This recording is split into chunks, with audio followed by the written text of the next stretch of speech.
Welcome, family. Shabbat Shalom to everyone who has decided to be with us here today. I am your host, Dinano the Mano, and I'm joined by a guest from Zambia, Chilumba Mubanga. Welcome, brother. Thank you very much, my brother. How was your week? How have you been? My week was actually is good. Yeah, I'm trying to work on my thing. Okay. I like the outfit. Do you want to tell us what it's all about? Oh yes, no problem. Go ahead. Okay, this outfit you are seeing is the first cloth our Creator Tatamulungu gave to Adam and Eve. When you read Genesis chapter 3 verse 7, when our first ancestor discovered that they were naked, they made the aprons from the leaves, and then later, God, our Creator, gave them the coat of skins. When you read Genesis chapter 3 verse 21. So for my culture as Ababemba, we still have this as our culture up to today. It's our sacred cloth. It's different. I've never seen anything like it, but now that you've provided context and what it means, it is very interesting. Please open with Yes. a word of prayer for us, my brother. Okay, I'll pray in my local language if you allow me. That's fine. Okay. Mwelesa twamita pali inonshita pali kana kasoko twabana imwe ikale nina ifwe pandeni na imwe tatani momwe wa maka yonse tupaleni twapepa ukupitila mwana wenu Yeshua. Amen. Amen. Thank you. What were you saying? I was just praying to say our Creator at Nzambi protect us as we are partaking in this important program. Be with us and protect us with your angels, your Holy Spirit, and all our viewers and our hosts. Okay. We continue with the conversation that we had after our first conversation, which didn't go well because of some challenges that we had with the internet. I hope you prayed for that, because I don't want us to have that disturbance that we had the last time. Can you just give the people a background understanding of how we got here? You've written a book. What is the book about? The book I've written is about reviewing the truth on some of the hidden things in the Holy Scriptures. When I say the Holy Scriptures, I mean the combined book which now they call Bible, and those books which were left out when they were combining in 325 AD.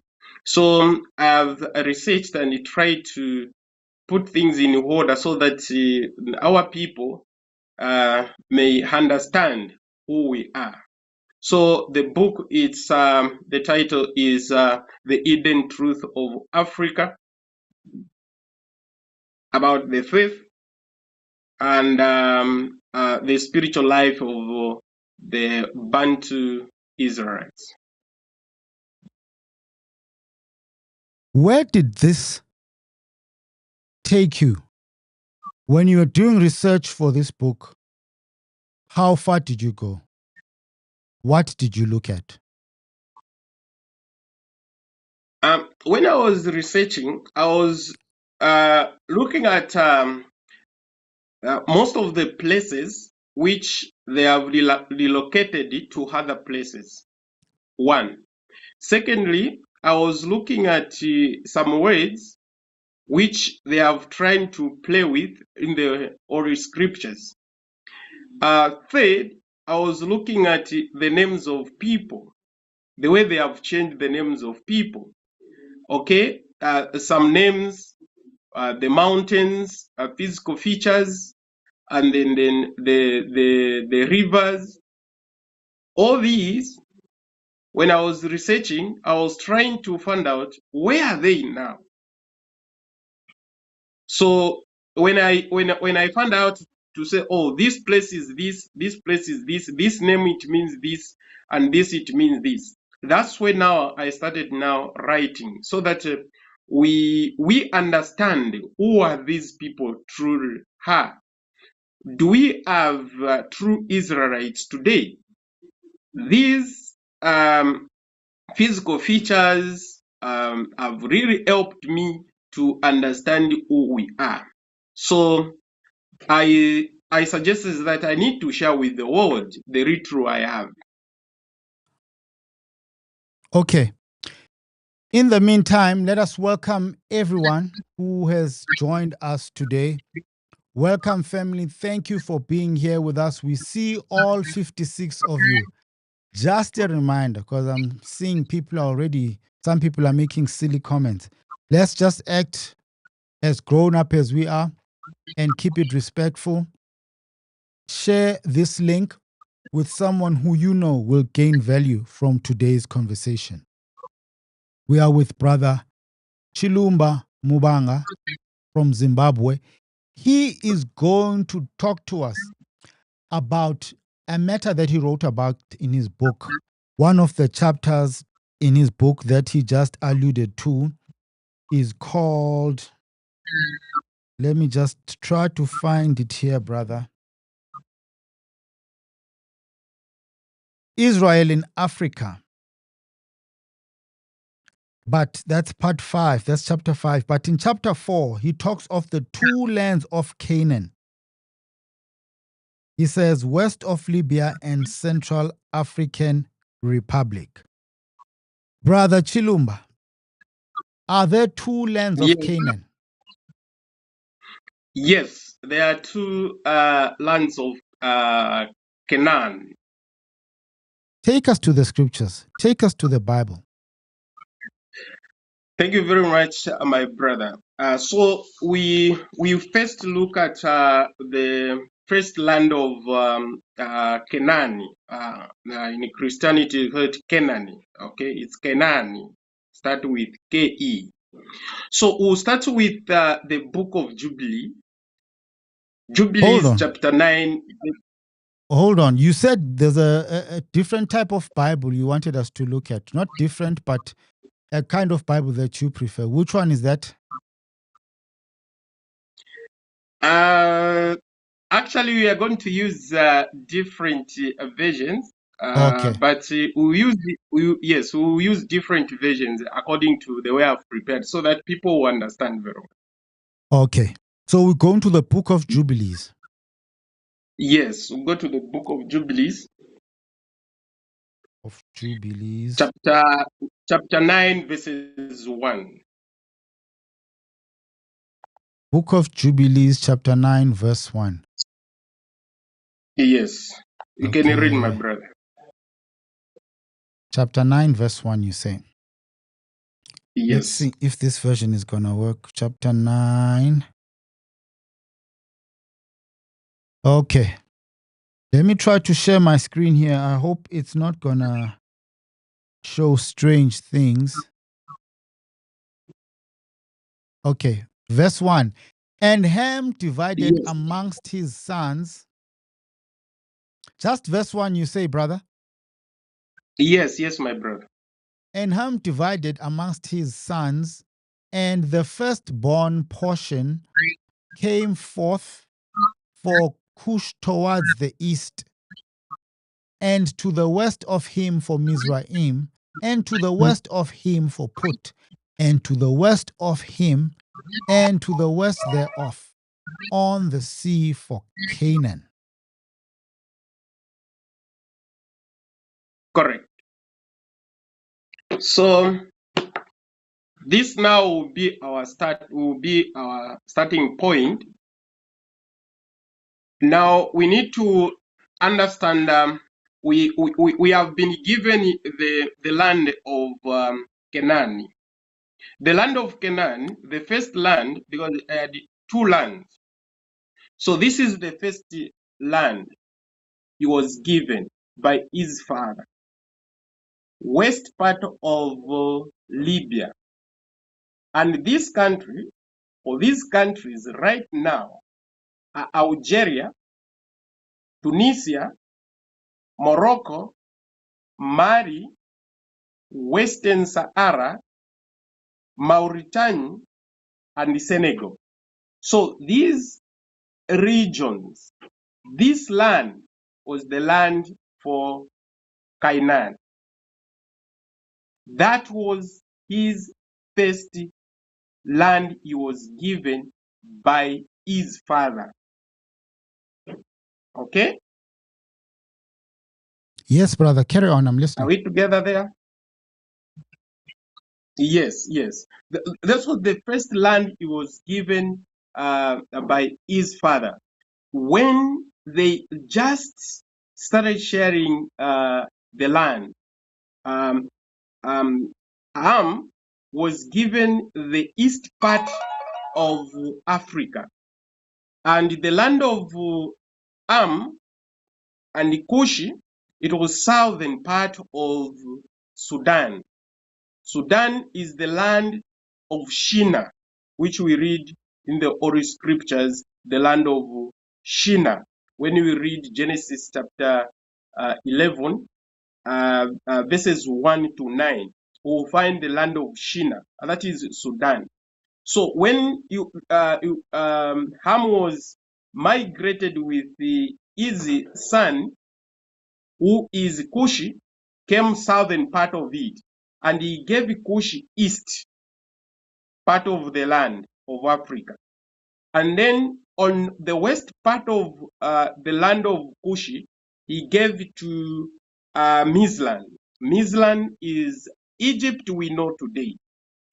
And the west part of Mizlan was the land for Putin, who is Libya today.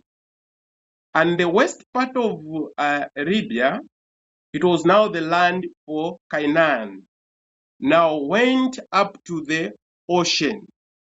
That was his land, the first land he was given.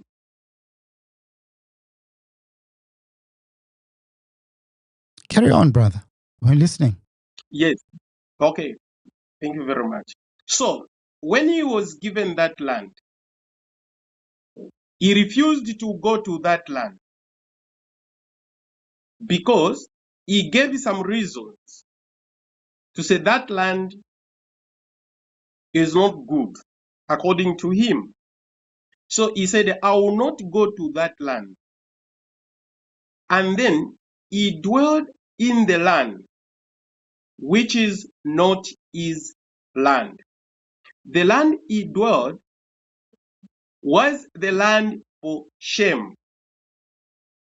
And we are going to get the second land where Canaan dwelled from the book of Jubilee, chapter 10, verses 28 to 33. We can read, my brother, so that we move step by step. Book of Jubilee, chapter 10. Yes, verse. Yes, verses 28 to 33. 28 to 33. Jubilees 10, Yes. 28 to 33. I'm just struggling here. There's something strange happening with my screen here. Chapter 10, verse 28 to 33. Okay. Jubilees chapter 10, 28 to 33. Yes. And Ham and his sons went into the land which he was to occupy, which he acquired as his portion in the land of the south. And Canaan saw the land of Lebanon to the river of Egypt, that it was very good. And he went not into the land of his inheritance to the west, that is to the sea.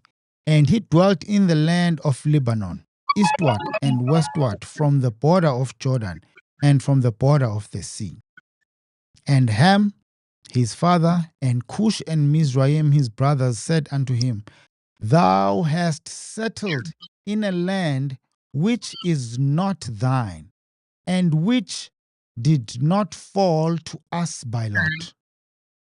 Do not do so, for if thou dost do so, thou and thy sons will fall in the land and be accursed through sedition. For thy sedition ye have settled, and by sedition will thy children fall, and thou shalt be rooted out forever. Dwell not in the dwelling of Shem, for to Shem and to his sons did it come by their lot. Cursed art thou, and cursed shalt thou be beyond all the sons of Noah, by the curse by which we bound ourselves by an oath in the presence of the holy judge and in the presence of our father, rather of Noah our father. But he did not hearken unto them, and dwelt in the land of Lebanon from Hamath to the entering of Egypt, he and his sons until this day. 34 says, and for this reason that land is named Canaan. Just end 33. Just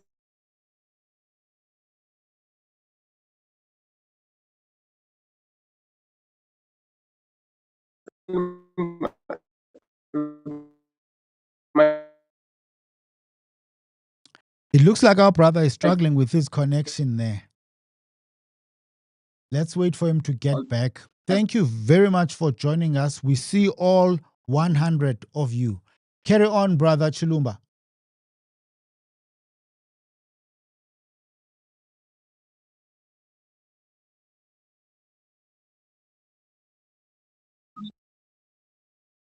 Chilumba, carry on, brother. Okay. So now the land which Canaanites got. Are you getting me? Yes, go on. A network issue. No, we can hear you. Go on, brother.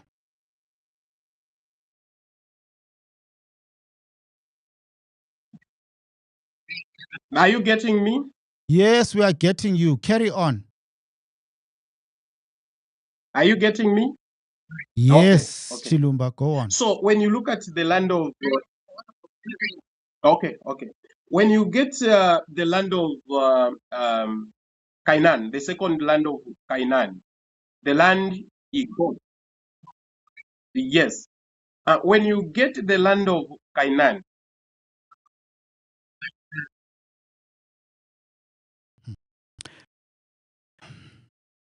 Let's apologize. We are struggling with Brother Chilumba's internet connection. But we are tackling a subject which interested a lot of you who are people who watch and follow this channel.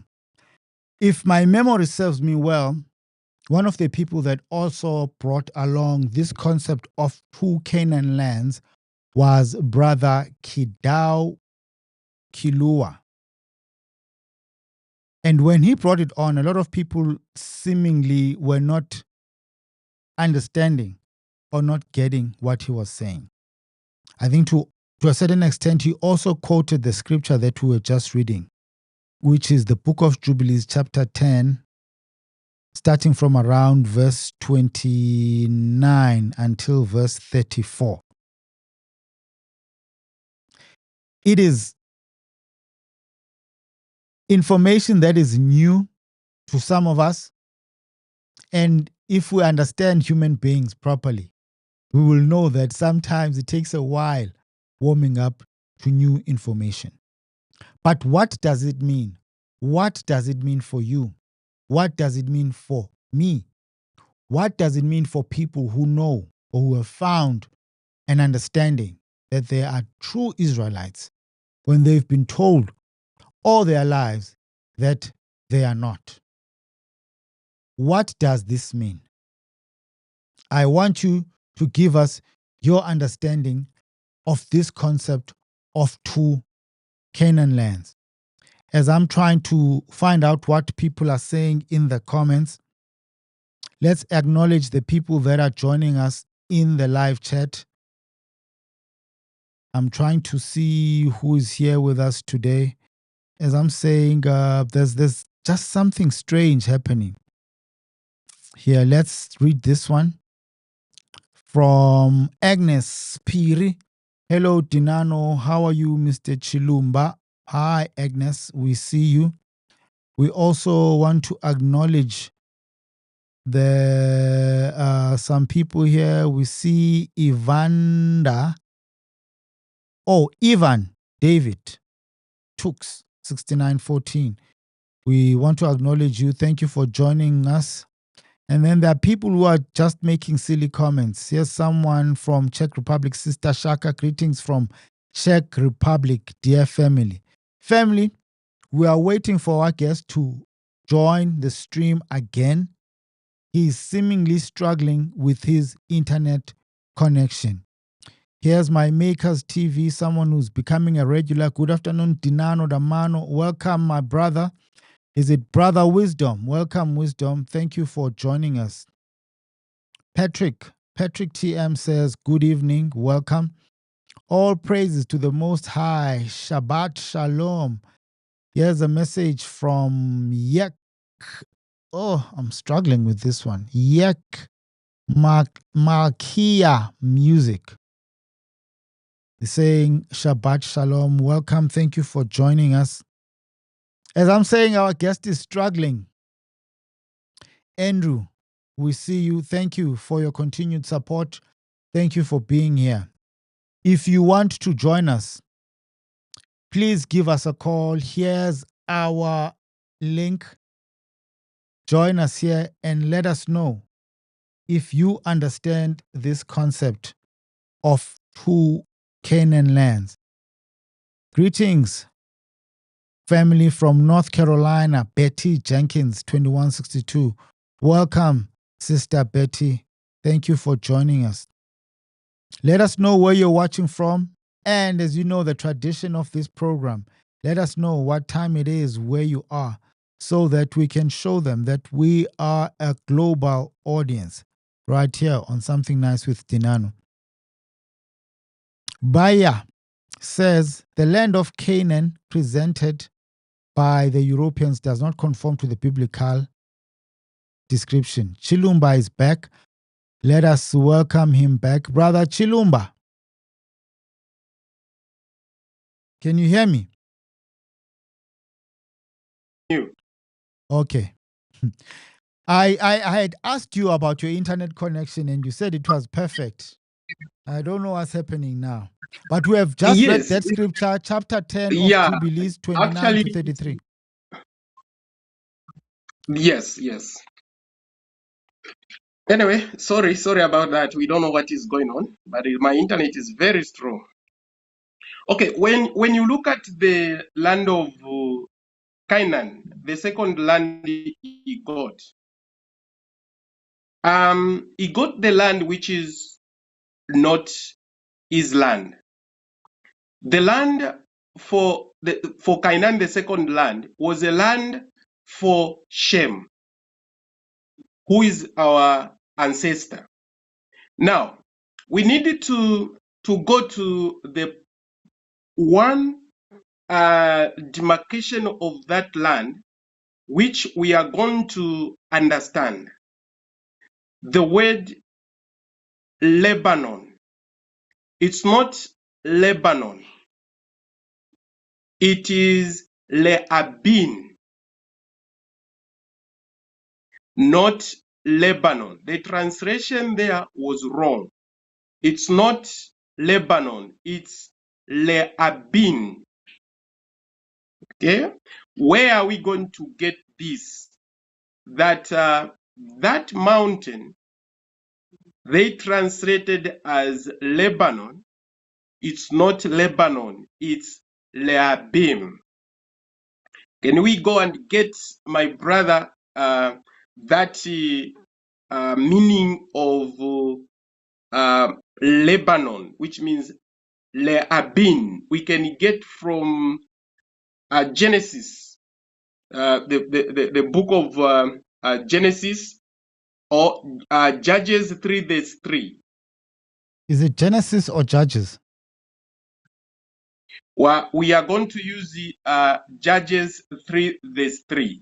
But you are going to get the Bible from the Blue Letter Bible. Just Google Blue Letter Bible and then click there so that we will use that online Bible so that we get the meaning. Why are we using this one? Why can't we use Bible Gateway, Bible Hub? Why do we have to come to this one? Yeah, the reason why we are coming to this one, we want to get the strongs, so that we know the meaning of Lebanon in Hebrew. Thank you for that explanation. Okay, so we're in Judges. Yes. We are looking for chapter 3, verse 3, you say. Yes.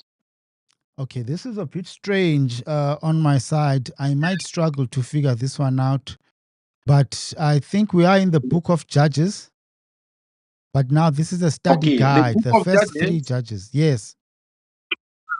Okay, just scroll up.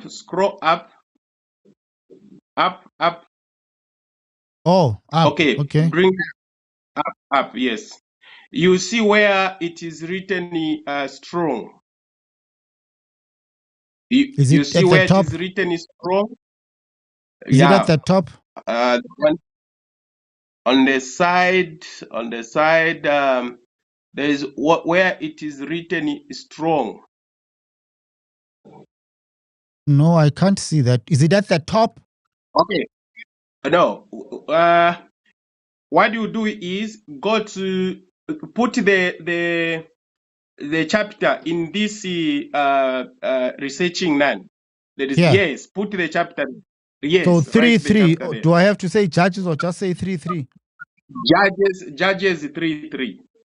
Okay, and then what do we do? Press enter. I've never used this. Okay, let's just go forward here. Correct. Judges 3:3. Yeah. Okay. Now go down. Oh, up again. No, we can't go any further from here, brother. This is the top of the page. Okay. Click there where there is chapter 3. Here. Chapter 3, where there is twos. Use twos. Where they have written twos. Twos. This side left. You see on the chapter. Tools. Okay. Oh, okay. You go on chapter 3, verse 3. Then you click on to yes. Tools, click there. Yes. Go to interior. Go to? Interior. The blue one. Interlinear. Okay. Correct. Interlinear. Correct. Let's now go to the word Lebanon.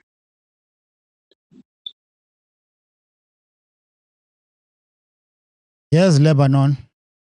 Do we click on it? Okay.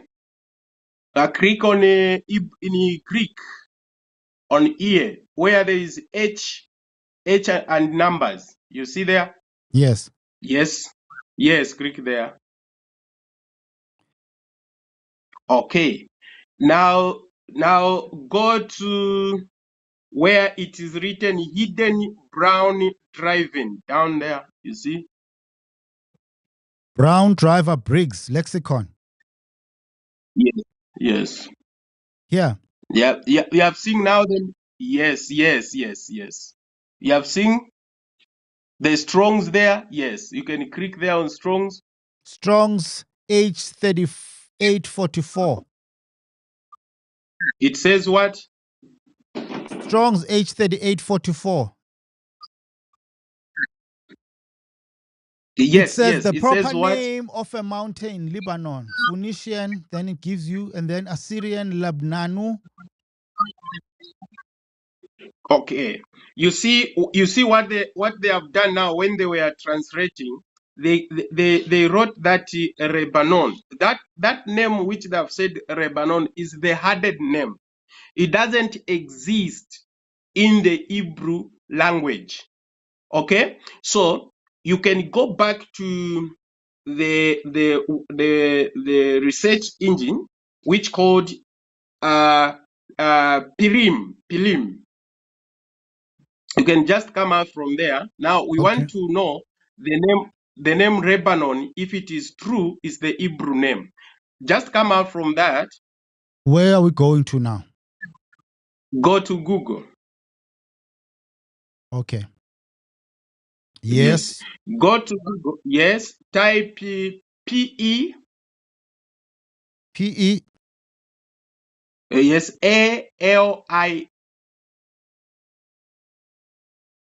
Okay. M.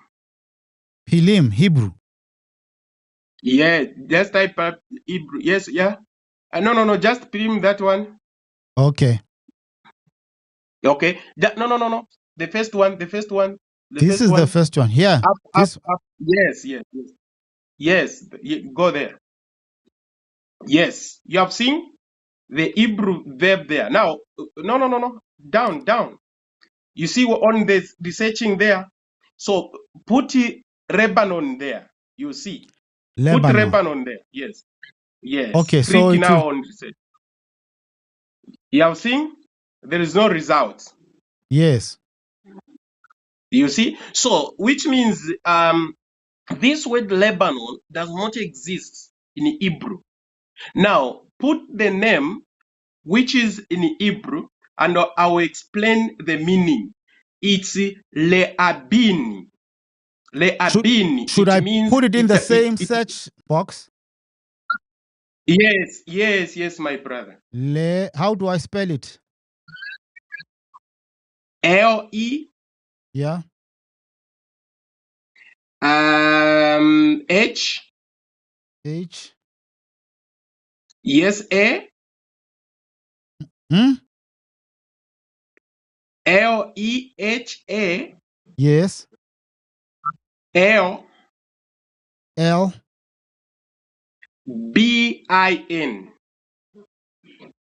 Okay, let's go. Let's see what it gives us. Looks like this one doesn't also not exist, eh? You have put in the same. I don't know. Give me the spelling again. The spelling is LEHA E. Yes. HA. Mm-hmm. L. LBIN. B. I. N. And then Yes. no results. You put on the screen. Put on the screen. Let me see. You can't see my screen? Okay, here. Here's what I typed. Okay. Yeah, you have typed LE. Okay. If like that, yeah, just type white. Do I add Cancel to that one. this or do I cancel? Okay, let's cancel this. No, just cancel. Just cancel. And then type white. Just put white. Yes. Go down there. Down. You have seen in Hebrew there. Down. It's not scrolling down. That's it. It's not scrolling down. Oh, it is struggling you. Okay. I'll just give you the website so that they Wait, can hold check on. on them. It's I don't know what's happening with this page now. Okay, let me zoom out because I was zooming in so that you could see. Yeah. Verb pa'al, to groan, to moan. Is that what you're looking for? Yes. Now, when you put that word, leabim, it means to become white.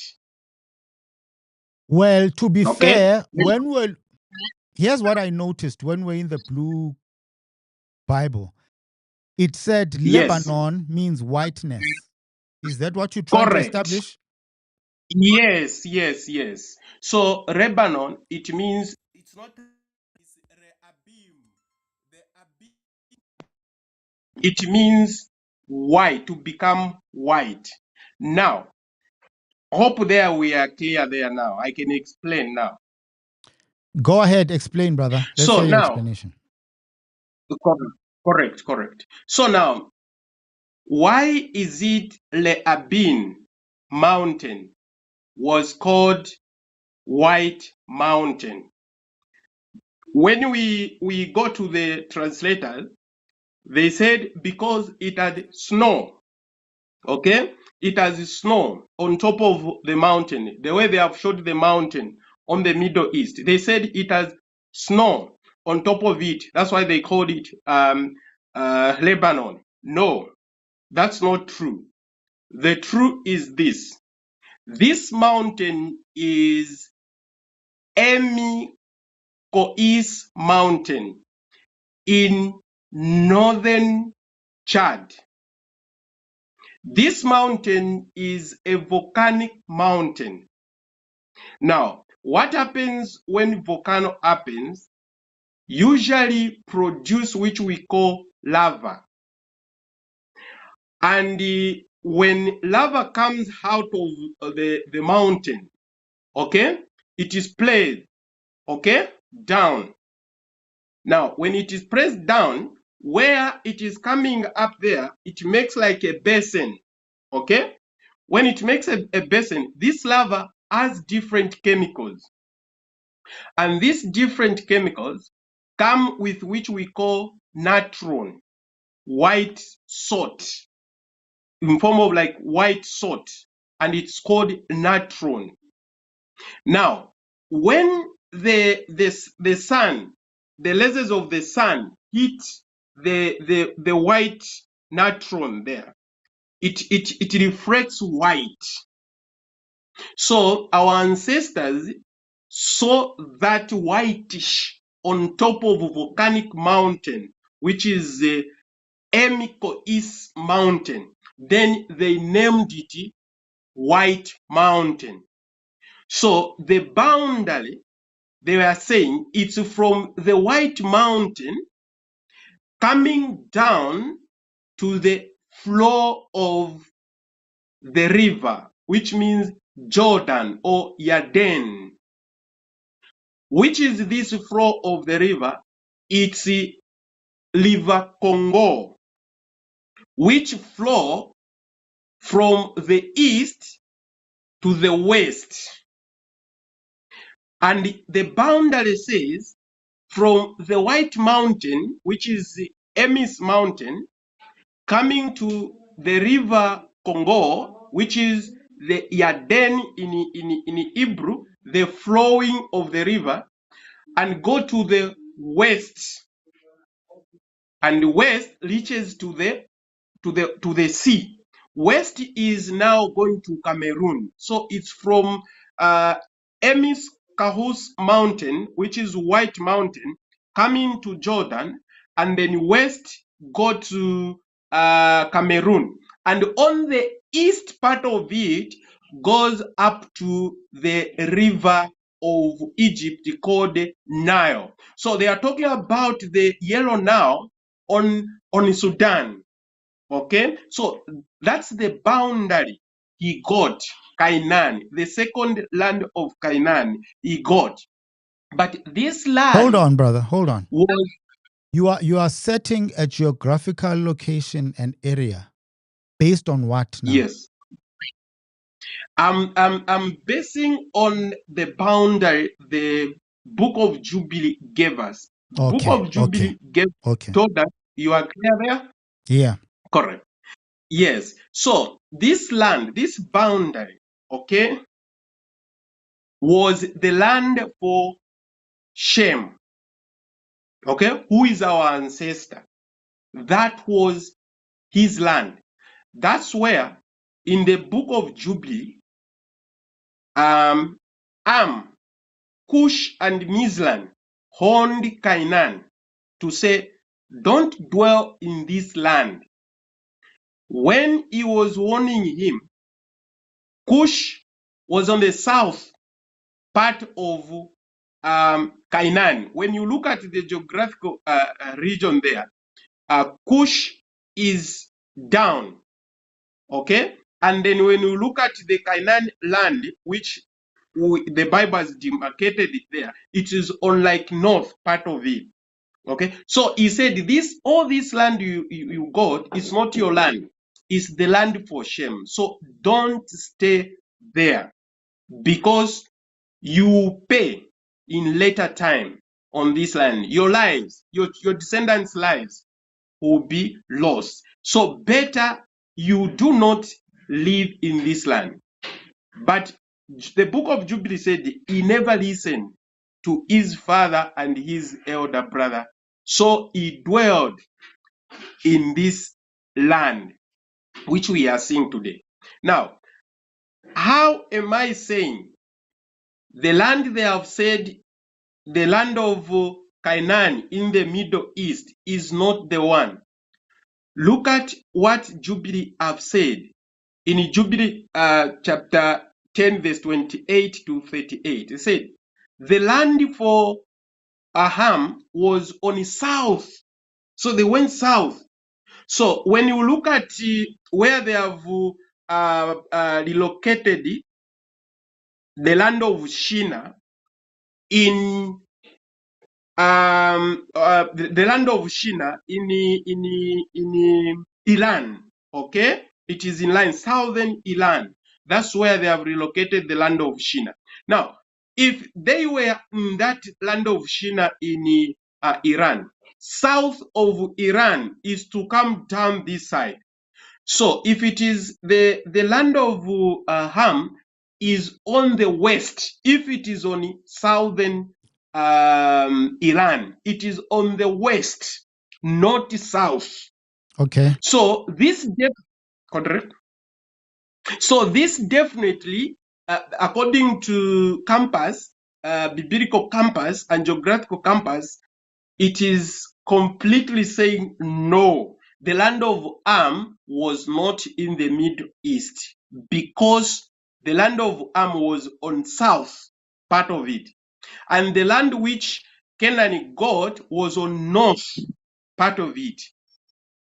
So he was warned that don't stay there. So if in the Middle East, the land of Canaan, the land of Am was on the west, the way it is where Am is, Cush, we could say yes. But they said they lived on the south, and the south of Iran is not where the land of Cush is right now. So what you are explaining, is this the location of the first land that was promised? Yes, this is the land which he got, the second land he got, Canaan, is the land which our Creator Tatamulungu gave to us, the descendants of Shem, from the white mountain, Lebanon. They call Lebanon, Lehabin. Go to the west, the whole land he got, go to the west, Cameroon, Nigeria, there, up to the west, up to the ocean. Then to the east, up to River Nile, coming all the way up to South Africa today. All this land was the land for Shem and his descendants. We can read from the book of Jubilee, chapter 8, verse 12 to 15. We are going to, we can read? Yeah, I'm looking for a Jubilee chapter 8. Yes, verse 12 to 15, or 20 is fine. 12 to 15. Yes. We see you, Baya. We will allow you to come in just now. Just hang in there. So it's chapter 8, verse 12 to 13, you say? Yes, yes. Let me read. And there came forth on the writing, as Shem's lot, the middle of the earth, which he should take as an inheritance for himself and for his sons, for the generations of eternity. I just want to make sure that you can see what I'm reading. From the middle of the mountain range of Rapha, from the mouth of the water, from the river Tina, and his portion goes towards the west through the midst of this river. And it extends till it reaches the water of the abysses, out of which this river goes forth and pours its waters into the Me'at, and this river flows into the great sea. And all that is towards the north is Japheth's, and all that is towards the south belongs to Shem. And it extends till it reaches Carasso. This is in the bosom of the tongue which looks towards the south. Oh, a mouthful. You're going to have to interpret this one. Okay. You can just stop from that. So we are going to get one point which people have confused: the center of the earth. And majority they say, no, don't follow modern science or modern geography because it wasn't there. That's not true. That's not true.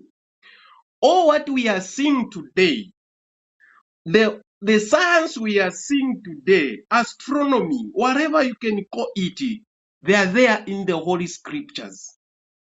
So it doesn't mean that these centers of the earth were not known by our ancestors. They knew this one. So the book of Jubilee talked about the center of the earth. Last time we discussed the meaning of Peleg. We said that it's the earthquake. It means earthquake. So they knew earthquake. They knew the center of the earth. And this center of the earth is the equator we are seeing today. This is the center of the earth. Okay. Okay. So now we go now on the map. Okay. Now, how now these people know the center of the earth? Because the way we are drawing maps right now in the modern science and the way they were drawing map on those days is different. Because actually those days they were doing actual maps when we compare to today's science, geography maps. Because those days they were using physical features. So they drew a map from the White Mountain, Le Abin, up to South Africa, to the west, up to the ocean, to the east, up to Egypt, gone up to the Red Sea there. Okay, this is the map they drew. They were following the sea, okay, the mountain and the sea. So they found out now the center. What could be the center? Okay, the center they found out, it's the same center we have found out today, which is equator. Where is equator today? Which has the best river, which has a very good river basin. It's Congo. They usually tell us that Thike River should be Australia there. It's the biggest river which has the largest river basin, but that's not true geographically. Congo River is the biggest river in the world, which has the biggest river basin in the world. So on this, direct them to know the center of the earth, not the way they interpret to say the center of the earth, it means it. Okay, as we had alluded to earlier, it looks like our brother is struggling with the connection. With the country We will bring Chilumba back. Let us welcome one caller that has joined us by Brother Chilumba. Your connection is just going up and down. Yes, We've yes, got man. someone waiting for us, a caller. Let's just bring him in and hear what he has to say. Baya, Okay, how are you, sir? I'm doing good, Brother Dinano. First of all, thank you for the broadcast that you have been doing. Follow your channel. I've seen people like my brother Ron Dalton. He's been on your channel several times, and he's tried to make the case that the promised land is not the Middle East, but there in Africa. And I know that there's been a lot of dispute about this topic. But in the legal circles, there's something called the preponderance of evidence. I think you had a brother on one time that did some things about, the evidence base. I Yes, forget the brother, Brother Yishai but Hoffa. Before you right, get, sir, before you sure. get to what you want to talk about, please introduce yourself. Let us know where you're watching from. We haven't seen Okay, your face. It's the first time we're seeing you. Welcome. Thank you for joining us. Just introduce yourself, please. sure. Okay. My name is, I go by the name Baya, but Byron is my actual name. I live in South Florida, originally from Jamaica in the West Indies. I've been studying this subject for quite some time, not just about who the true Israelites are, but also where the Holy Land is. And this is a subject that's very close to my heart. In fact, I actually have property in Angola because at some point I plan on relocating to Angola. And just to corroborate with something that the brother was saying about the center of the earth, along the equator, the sun rises and sets right at around 6 a.m. and 6 p.m. So I found that very, not strange, but biblical, because in the Bible it talks about sunrises and sunsets based upon a 12-hour calendar. But that's a subject for another time. But I was talking about the preponderance of evidence, right? When so much insurmountable evidence is pointing somewhere, then you have to ask yourself what makes more sense logically, right?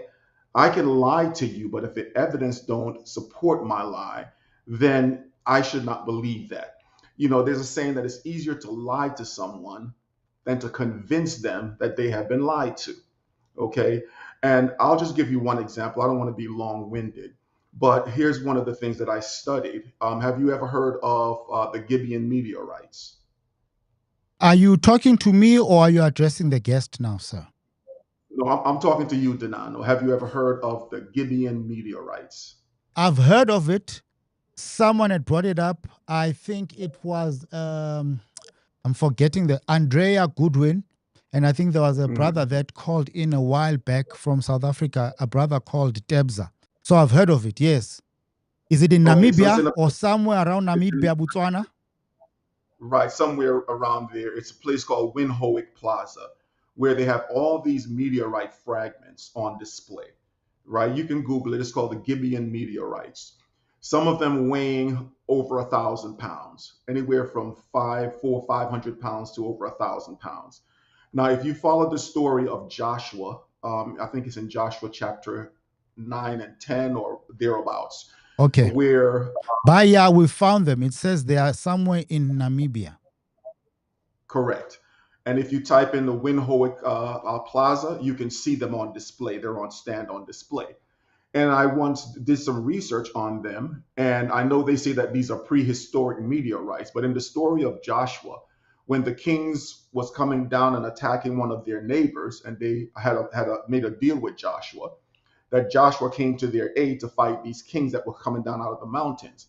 And the scripture said that more were killed by the Most High throwing down meteorites onto these attacking kings than was killed by the swords of the Israelites. And so when you research in the modern day state of Israel, they just recently found a meteorite fragment that weighed less than a half a pound.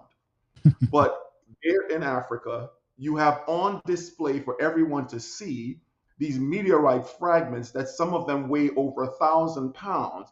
And if you can imagine the kind of destruction that a meteorite hurling down, weighing over 1,000 pounds on a troop of people can cause, you can see how that story of Joshua makes more sense of occurring in Africa than in the Middle East, the modern state of Israel.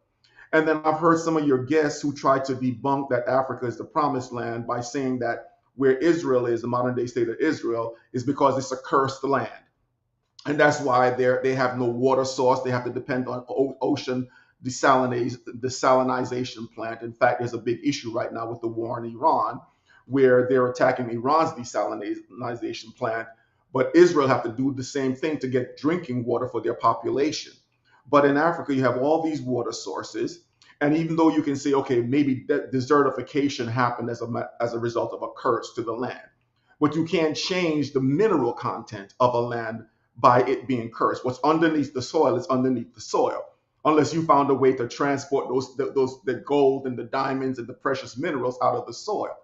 But right in Africa, you have so much mineral wealth under the soil itself, which conforms to how the Bible describes the land. The Bible describes the land as a spacious land. Africa is a huge continent. You can fit 3 of the United States on the continent of Africa.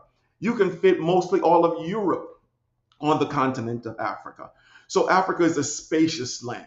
All the biblical animals are there. All the flora and the fauna, the trees are there. The acacia wood, and we can go on and on. So I'm just saying that by the preponderance of evidence, you would have to say that Africa meets more the description of the Holy Land than modern day state of Israel. And finally, why is it so hard for us as Black people to accept the fact that we may be the chosen people? I've had this conversation even with Google, with the AI, with ChatGPT. I have that And all the time. I to pin it down to where it had to admit that the Israelites in the ancient time was not a white-skinned European-looking people, that they were anywhere from a light brown to a dark brown complected individual. Isn't it interesting that this information is seemingly coming out now in the mainstream? Because we've recently found out that YouTube is the biggest media company. This is a report that came out from Hollywood Reporter. People were talking about it. And when I say it's coming out in the mainstream, it's not really a mainstream as in traditional platform. But a lot of people now are watching YouTube in their lounges, right, with family. A guy like Tucker Carlson, who comes from that mainstream space, had a very big interview in the past month or 6 weeks with your ambassador to Israel, Huckabee. Yes. And yes, Mike Huckabee. The things that happened during that interview, the questions he was asking Huckabee made a lot of people to question what we've always been told about who true Israel and the descendants of Jacob or Jacob are. It looks like the truth is coming out in the mainstream with people who we don't necessarily associate with this truth. So, Baya, thank you for coming through. Do you have something to say to our guest? Because he's just sitting there like a lame duck. I'm making him wait now, but his connection continues to fail him. Let me put him on because I did mute him. Please engage him because he's seemingly on the same path as you, Baya. He's saying that the promised land is here. We are these people that continue to be spoken about in the Bible, not the occupiers of that land who are causing war against other countries around them. Right. But even scientists will tell you, because I think the last point he was making, that science is also a part, it doesn't have to be either or, because there is scientific evidence in the Bible. Everyone admits that the Garden of Eden was on the continent of Africa. Some say Northeast Africa, but nevertheless, they all admit that life started on the continent of Africa, right? So why is there such an effort to separate Africa from the holy people? Most of the biblical stories happen on the continent of Africa. Whether you believe it or not, most of the biblical stories in the ancient times happen right on the continent of Africa. Many people forget that Egypt is in Africa. And even, where the modern day state of Israel is, it's on the African tectonic plate. So putting the Suez Canal to divide it does not separate it from Africa. It was a part of Africa in the ancient times. So my brother is on the right path because they've lied to us They've changed map locations. They've changed the names of places to throw us off and to take our attention away from Africa as being the Holy Land. That's why everybody is still flocking into Africa to steal African resources. What does Israel really have? What do the modern day state of Palestine have as far as resources that the rest of the world wants? But Africa has it all. So I just wanted to just commend you, brother. Do what you're doing. And I know that you're going to face challenges because there's so much people that don't believe because their minds, and you asked the question, why is this just coming out now, Dinano? Because it's biblical prophecies. The Bible said that blindness would come upon the children of Israel until the time of the Gentiles be fulfilled. So there is going to come a time when knowledge will increase, according to the book of Daniel, and knowledge has increased. Now we're able to interact on a social media level. We're able to come around the mainstream media and get information out that makes more sense to people. The only thing I have with Tucker Carlson and some of those is they will admit that these people are not the true people, but they won't admit the true people are melanated people like you and I. So I'll end with that, brother. That's So going to be for the time, difficult for them. Thank you for coming through, Baya. Do you want to engage our brother shortly? Yeah, I can stick around for a little while. Okay.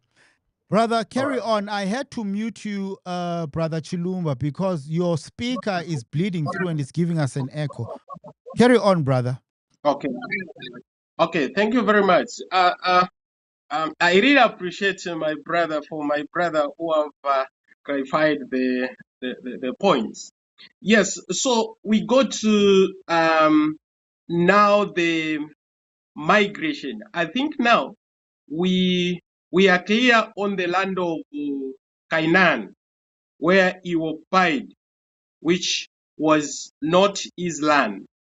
So now, hope you allow me now to go to the Exodus, or I can a little bit go ahead on the same, giving clarification on the some points. When you read Jeremiah chapter 18, verse 14.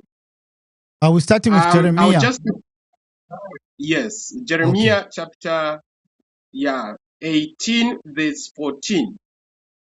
Hold on, let me find it. Jeremiah 18:14. Yes. I want to show people how they have changed things in the Bible.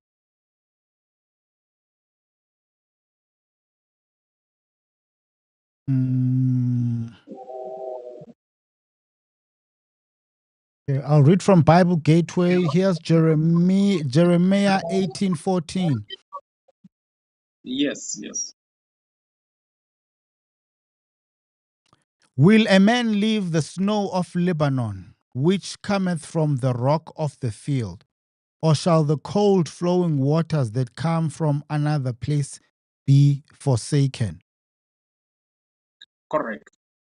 You get the point there. No, what does it mean? What does it science. mean? Yes. I don't get the point, brother. What does it mean?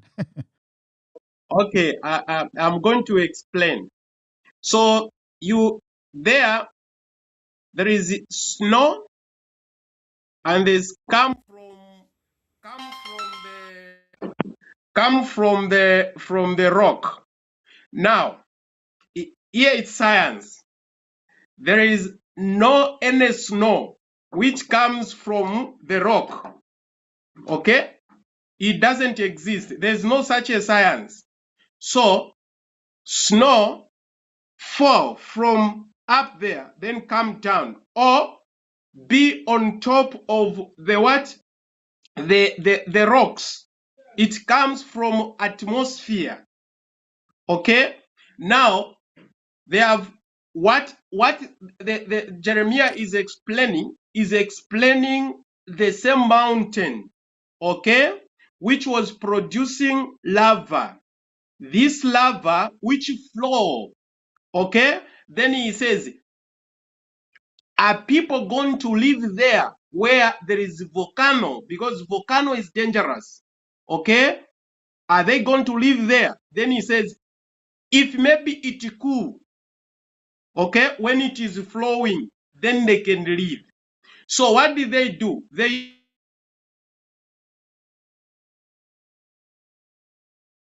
Our brother keeps coming in and out. it's gonna moved. be, brother. Your connection keeps they going added up. the word Hold on, snow. brother Chilumba.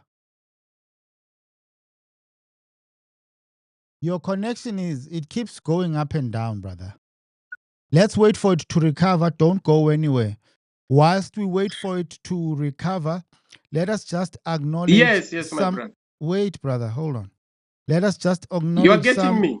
I am getting you, but now I want to acknowledge some super chats that we are getting here. Yeah, I'm saying I'm struggling with your connection.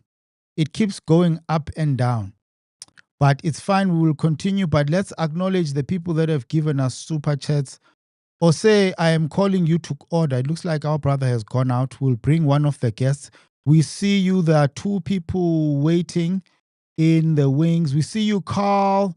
Yeah, Shael. We also see you, Baya. So Carl will bring you in. Let us just acknowledge.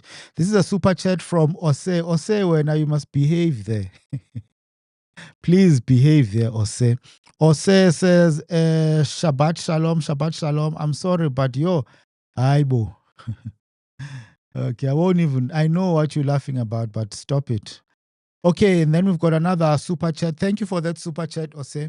A super chat of $20 from Andrew, 1371,000. Old maps don't lie. It shows where Canaan and Eden are.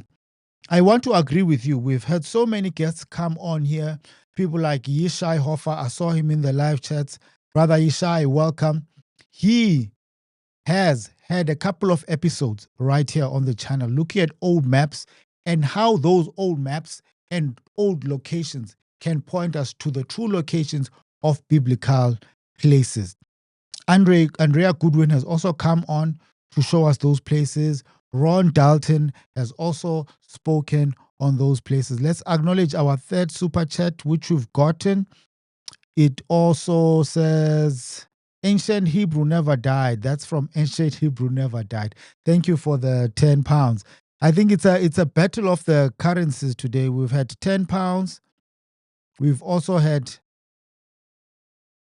10 or $20, and we've also had 10 Canadian dollars. We truly appreciate you guys for giving.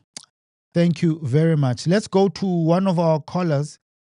Carl, yeah, Shayel, let us bring you in and allow you to say what is on your mind. I hope it is related to what we are talking about today.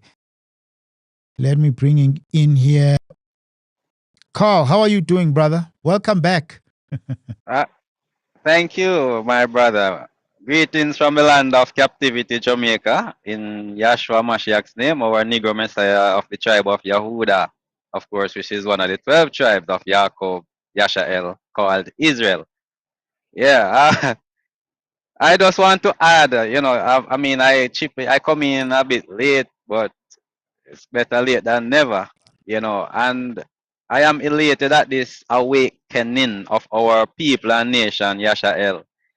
And of course, with regards to the scriptures, our Messiah would have stated that there is not one truth hidden that will not be made known in the last days. And this awakening is not about me or just you or for our family for the from the living across this flat laid out stable earth enclosed by the firmament Shamayim. Right? This is Yahuwah's doing for his name's sake that he is waking us up his people. So this is the time for it because he says, I've called partial blindness to overtake Yashael, that they would have accomplished what we accomplished in terms of all that has happened to us aforetime. Our forefathers turning their backs on the Most High commandments, laws, and statutes, and going to worship idols and all of that, and then murdering our Messiah that came to redeem us. If all these things never happened, then the Edens, the Gentiles, would not have a chance at salvation. So, in spite of how bad it was or how it looked, it was for a great cause. And on this note, I just want to say thanks to Yahuwah Alua, our melanated Heavenly Father and Creator, Amen. who sits in the heavens upstairs, Bahashem Yahshua HaMashiach, our Negro kindred and bloodline savior of the tribe of Yahuda, called Judah, and Ruach HaKodesh, for this grand awakening, not only of our people, but the world at large to know. Because, just to add, all this system that we are living in for over 400 years, this was set up by Esau Edom, who have us in captivity. So the church, the school, the university, the theological seminary that our pastor got to be miseducated, the bank, the government, all of this system was set up by Esau. And that's what we are living in, a great deception, right? And Christianity being the beast system religion, and the name Jesus Christ being the name and image of the beast. So we are already living in the beast system religion, right? So, yeah, man, grand awakening, and it's a good feel to be here to, talk with my fellow family from across the face of this flat earth. Yeah, man, to you be the glory. Thank you, Brother Carl. We need to entertain this narrative of a flat Earth. I've had a couple reach out to me a while back who have written a book, children's book, talking about the flat Earth. But thank you, Brother Carl. Maybe we'll bring you in for Yeah. that program. Maybe you have proof that you can. Yes, I would. show I us. would be. I would be elated to be on that panel for Okay. a flat, laid out, unstable earth, Okay. enclosed by the firmament called Shamaim, heaven above. Yes, the Most High Okay. sit upstairs, and we are downstairs here, my brother. One Thank love, you, Zion. brother. Thank you. Let's go back Shalom, to our shalom. guest. Yeah, man. Sorry, brother, but your connection keeps going up and down.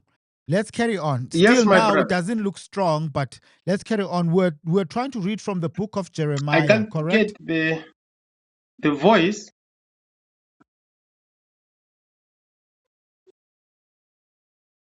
Are you saying you cannot hear me? No, I can't get you. You cannot hear me. You can't hear me. Carry on then.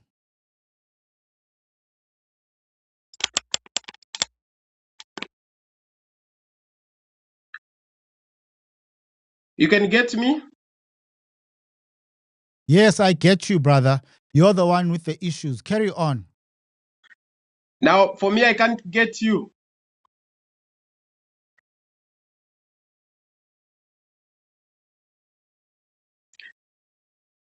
Okay.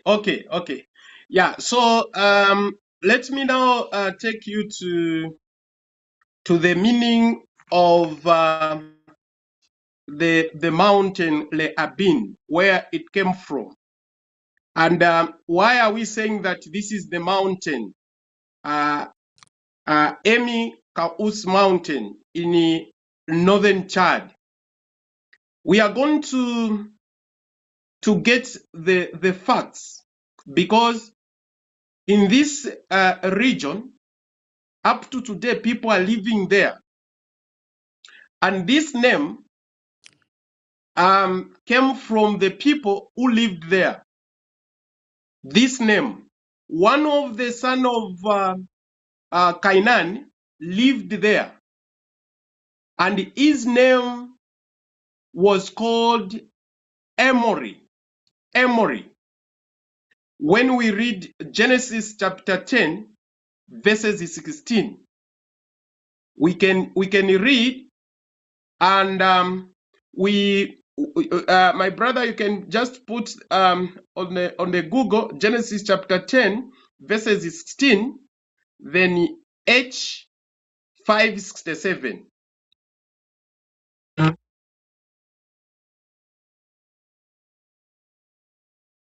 Okay, I'm trying to put it on Google, brother, but I know you still can't hear me. So maybe you're going to have to log off and log on again. Let me try to find what he's talking about.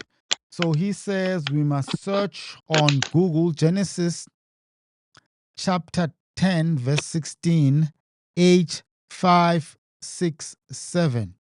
Let us also acknowledge another super chat from brother Yeshai Hoffer of $10. It's a super sticker. And then it explains what that super sticker is doing. As we try to find this scripture with the Hebrew Strong's explanation to it. So it says Genesis chapter 10, verse 16. I'm trying to bring our brother back. I see he's calling in the background. Okay, let's look at this. Genesis chapter 10, verse 16 refers to the Amorite, a Canaanite tribe identified in the table of nations as descendants of Canaan, the son of Ham. Context. The verse lists the Canaanite tribes, the Jebusites, the Amorites, and the Gigashite. Definition H567 denotes Amorites, often interpreted as mountain dwellers or mountaineers. We keep going to that reference of the mountain. I don't know if he's going to come back and link these two. Characteristics. They were a numerous and powerful tribe that occupied a large part of the region west and east of the Jordan River, including the highlands of Judah and Ephraim. Where's Judah? Maybe we can ask him when he comes back. Chilumba. We'll ask him, where's Judah? Because it's made reference of here. Biblical role. The Amorites are frequently depicted as enemies of Israel. Okay. So it would be interesting to find out if we place these in Africa, who are they? And they were one of the nations Israel was commanded to drive out of the promised land. Significance.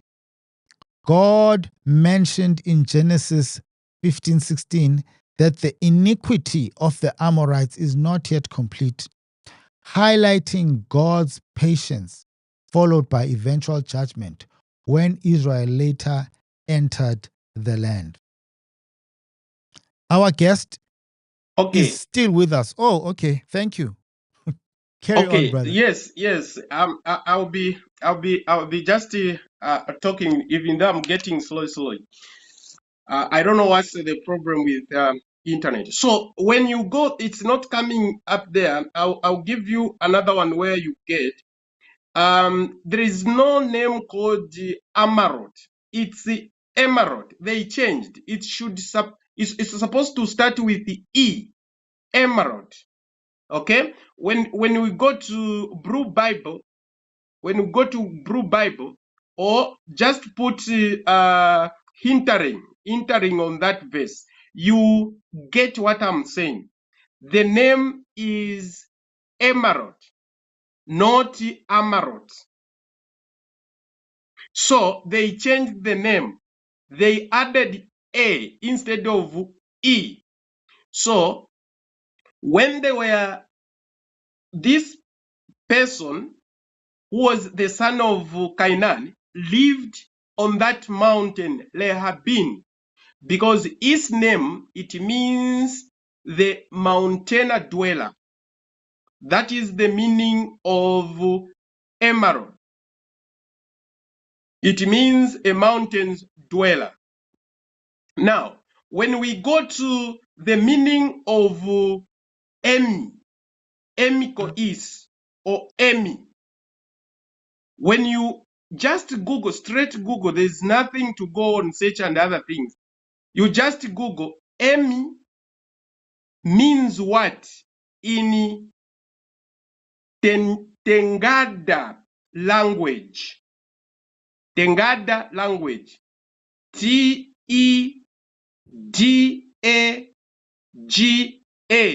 language. These are the people who live in North Chad, where this mountain Emikois is. So the M, it means mountain in the language of Tendanga language or Tib language in northern Chad.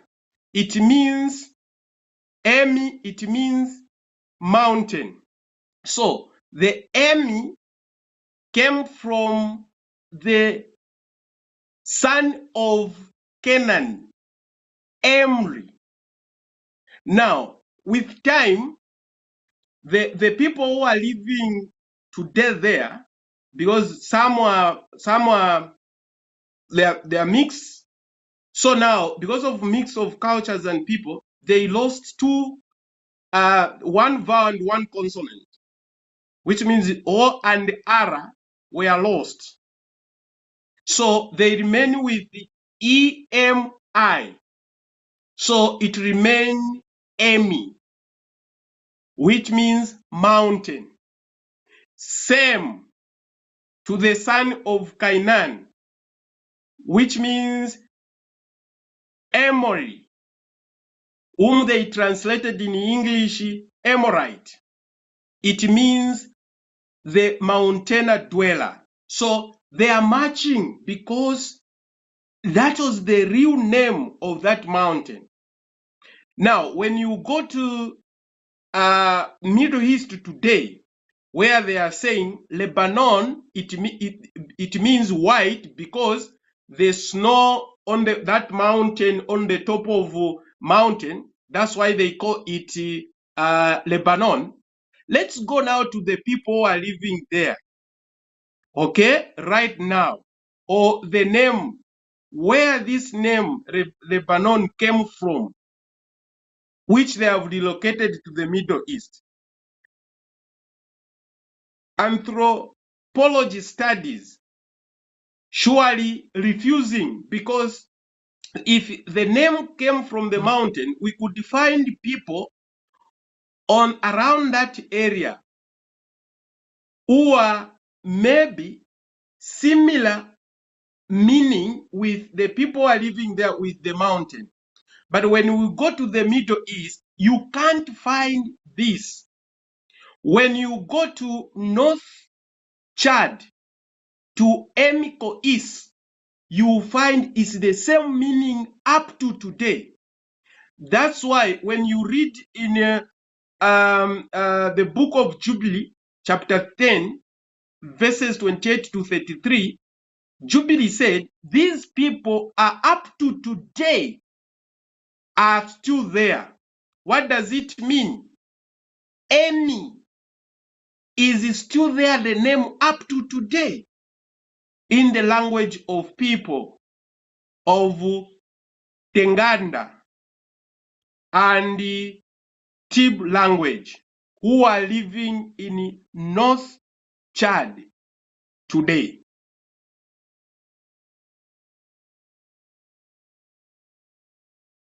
Can you hear me, brother?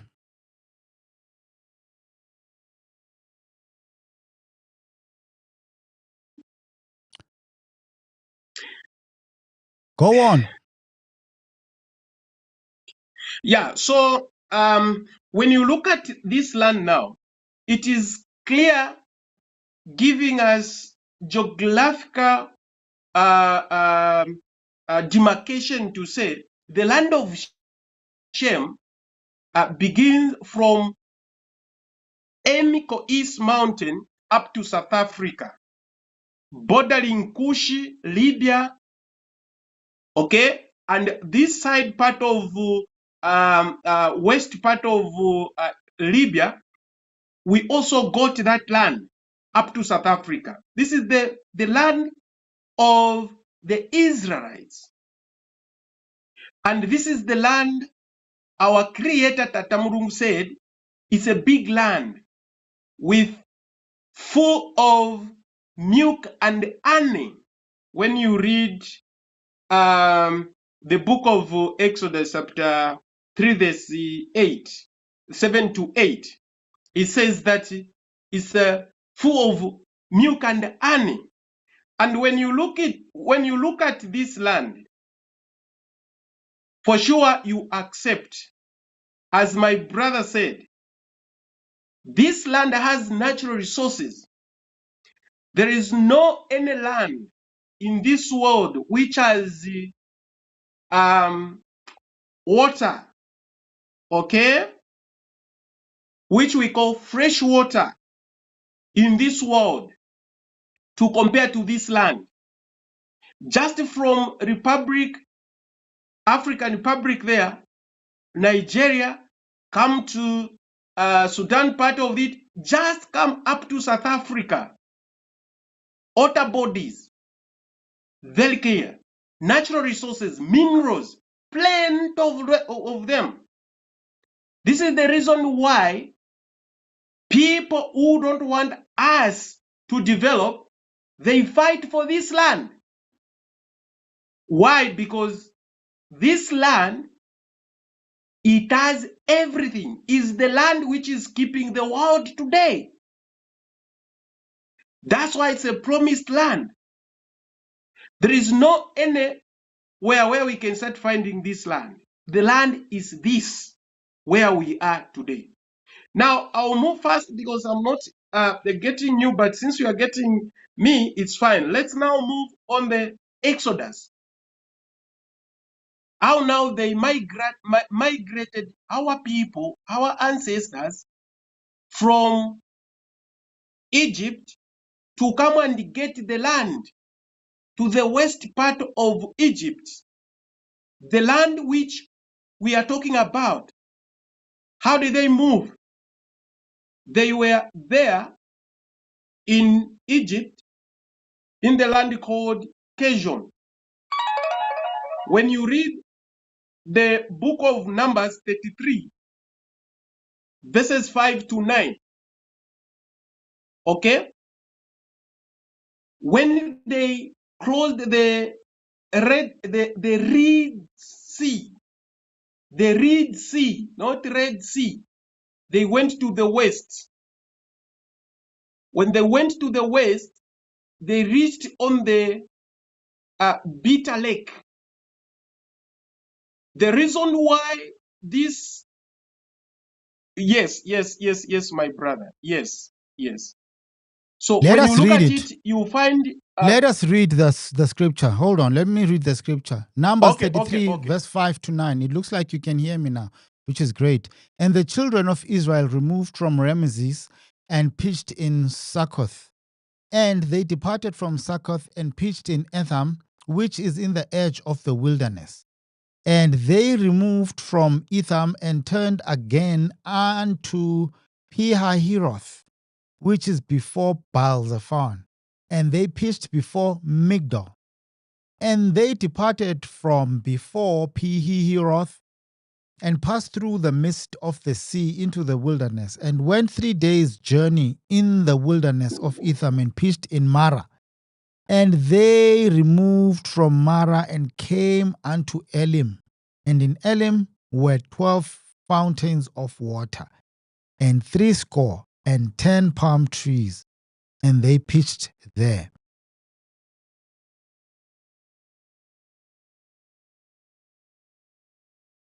Yes.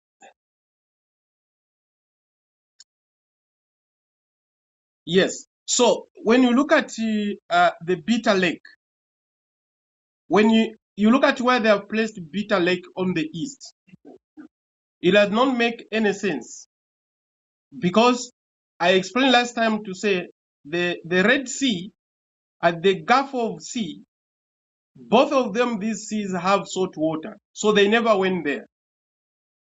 They went to the west. When they went to the west, they reached just few meters there, or kilometers, I mean. They reached to the Bitter Lake. From the Bitter Lake, again, they migrated from there to the mountain, or to the desert of Sin. When you read Deuteronomy chapter 33, verse 2, you can read, my brother. It says they reached to the desert of Sin. And Okay, let when me you look. go to It's Deuteronomy 33, verse 2, you say. Deuteronomy 33, verse 2. Oh, not Numbers. Deuteronomy. Okay, let's look for Deuteronomy 33, verse 2. And he said, the Lord came from Sinai and rose up there Seir unto them. He shined forth from Mount Paran, and he came with 10,000 of saints. From his right hand went a fiery law for them. Okay. Okay. What I wanted there is the word Sinai. Read again Exodus 31 verses 18. I must say, brother, I am struggling to follow what you are saying. Correct. Correct. So I think we need to simplify it. Today we're talking about the two Canaan lands. So now I'm going to go back to you after we've read this scripture. You just explain what you say this scripture is about, but I want you to simplify it. Take us now to where these two Canaan's lands are. Explain the first one, which I think you have already explained just briefly for people who are just joining us now, and then explain the second one and take us to the scripture. Just keep it brief, about 10 minutes to explain both, and then we'll allow the people to come in to engage you. And he gave unto Moses, when he had made an end of communing with him upon Mount Sinai, 2 tables of testimony, tables of stone written with the finger of God. I guess this is when Moses got the 10 commandments. Okay. Yes. What I wanted is the word Sinai. In the Hebrew, language, when you go to Google and write Pirim, so that we know the word Sinai. Pirim. You go to Google and write Pirim, so that we know the meaning of Sinai. Does Sinai exist? The name is Sinai, not Sinai.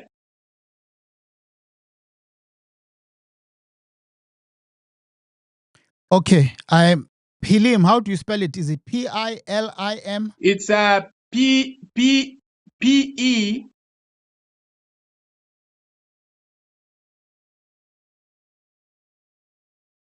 Pelim.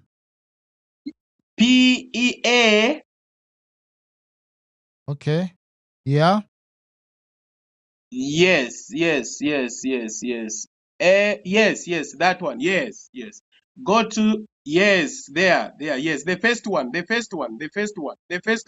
Not that one, the second one. Okay, correct. Put the name, yeah, correct. Put the name Sinai there.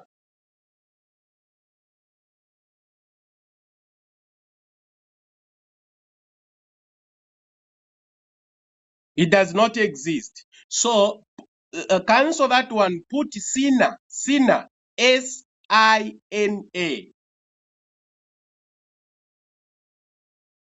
You have seen? Yes. Noun, Okay. Kitla, So that is the feminine, real hatred. name. Okay. Sina. It means hatred. Yes. They didn't like the place where they went. Yes. Correct. So it means hatred. Sina in Hebrew. So when you go to the west part of Egypt, you find the place called Siwa, Mount Siwa. Now, that mount is Mount Sinai. During the time of our ancestors when they were migrating, the name was Sinai, which means hatred. They didn't like the place because it was desert, it was very hot, the water was bitter, and other things there. So that name was named the hatred place or mountain, Sinai. In other translation, they have translated it as sin, the desert of sin. Okay? Now, what did they do, these people who wanted to show us that our people went to the east? On Sinai, when you go in Hebrew, on Sinai, they added I. So it became Sinai. and they relocated to where you are seeing Sinai today. Okay? And when you go to the Hebrew, the strong Hebrew, you take this Sinai, you go into the Hebrew, it does not exist. It will refuse because this name does not exist. But when you go to the Hebrew, you put the real name, Sinai, the name will come, which means Etri. This is the reason why they used to complain too much, because they didn't like the place. Mm. Now, later on, people who lived there, they lost the consonant N and replaced with the W. Like, for example, in my language, English is not my mother tongue. So for us, most of the time we usually exchange R and L. It's very difficult for us to pronounce this. And in each and African language, you find this problem. So it's the same as the name Sina. Instead, they say Sina. For them, people were living there, they called it Siwa. So up to today, this place is called Siwa. When you cook there, you find this name Siwa. But when you go to where they have placed the fake one, Sinai, which does not exist in Hebrew, there is no any local people who say Siwa. So that is showing us that the land which, the mountain which they are pointing out there in the Middle East is a fake one. The land which is, we are now finding today in the west part of Egypt is a real land, because even when you go to the local people, they will tell you the truth. One example which I'm going to show you is here in Zambia.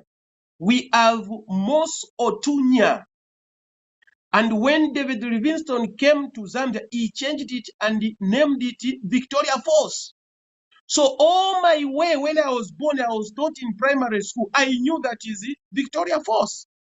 Okay? So that's how they were changing names. That's why they are changing names.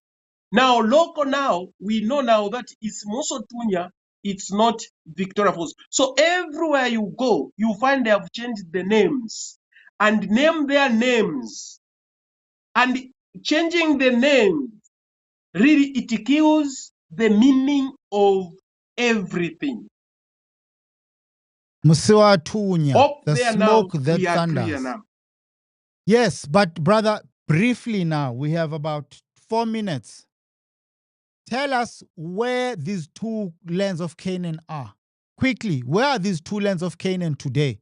Where are the two lands of Canaan? He can't hear me. Can you hear me? Let me write it here. Let me write it. I'm going to put it up for you to see on your screen. Okay. Okay, yes. The land of Canaan today, where it is today, this land, we got it.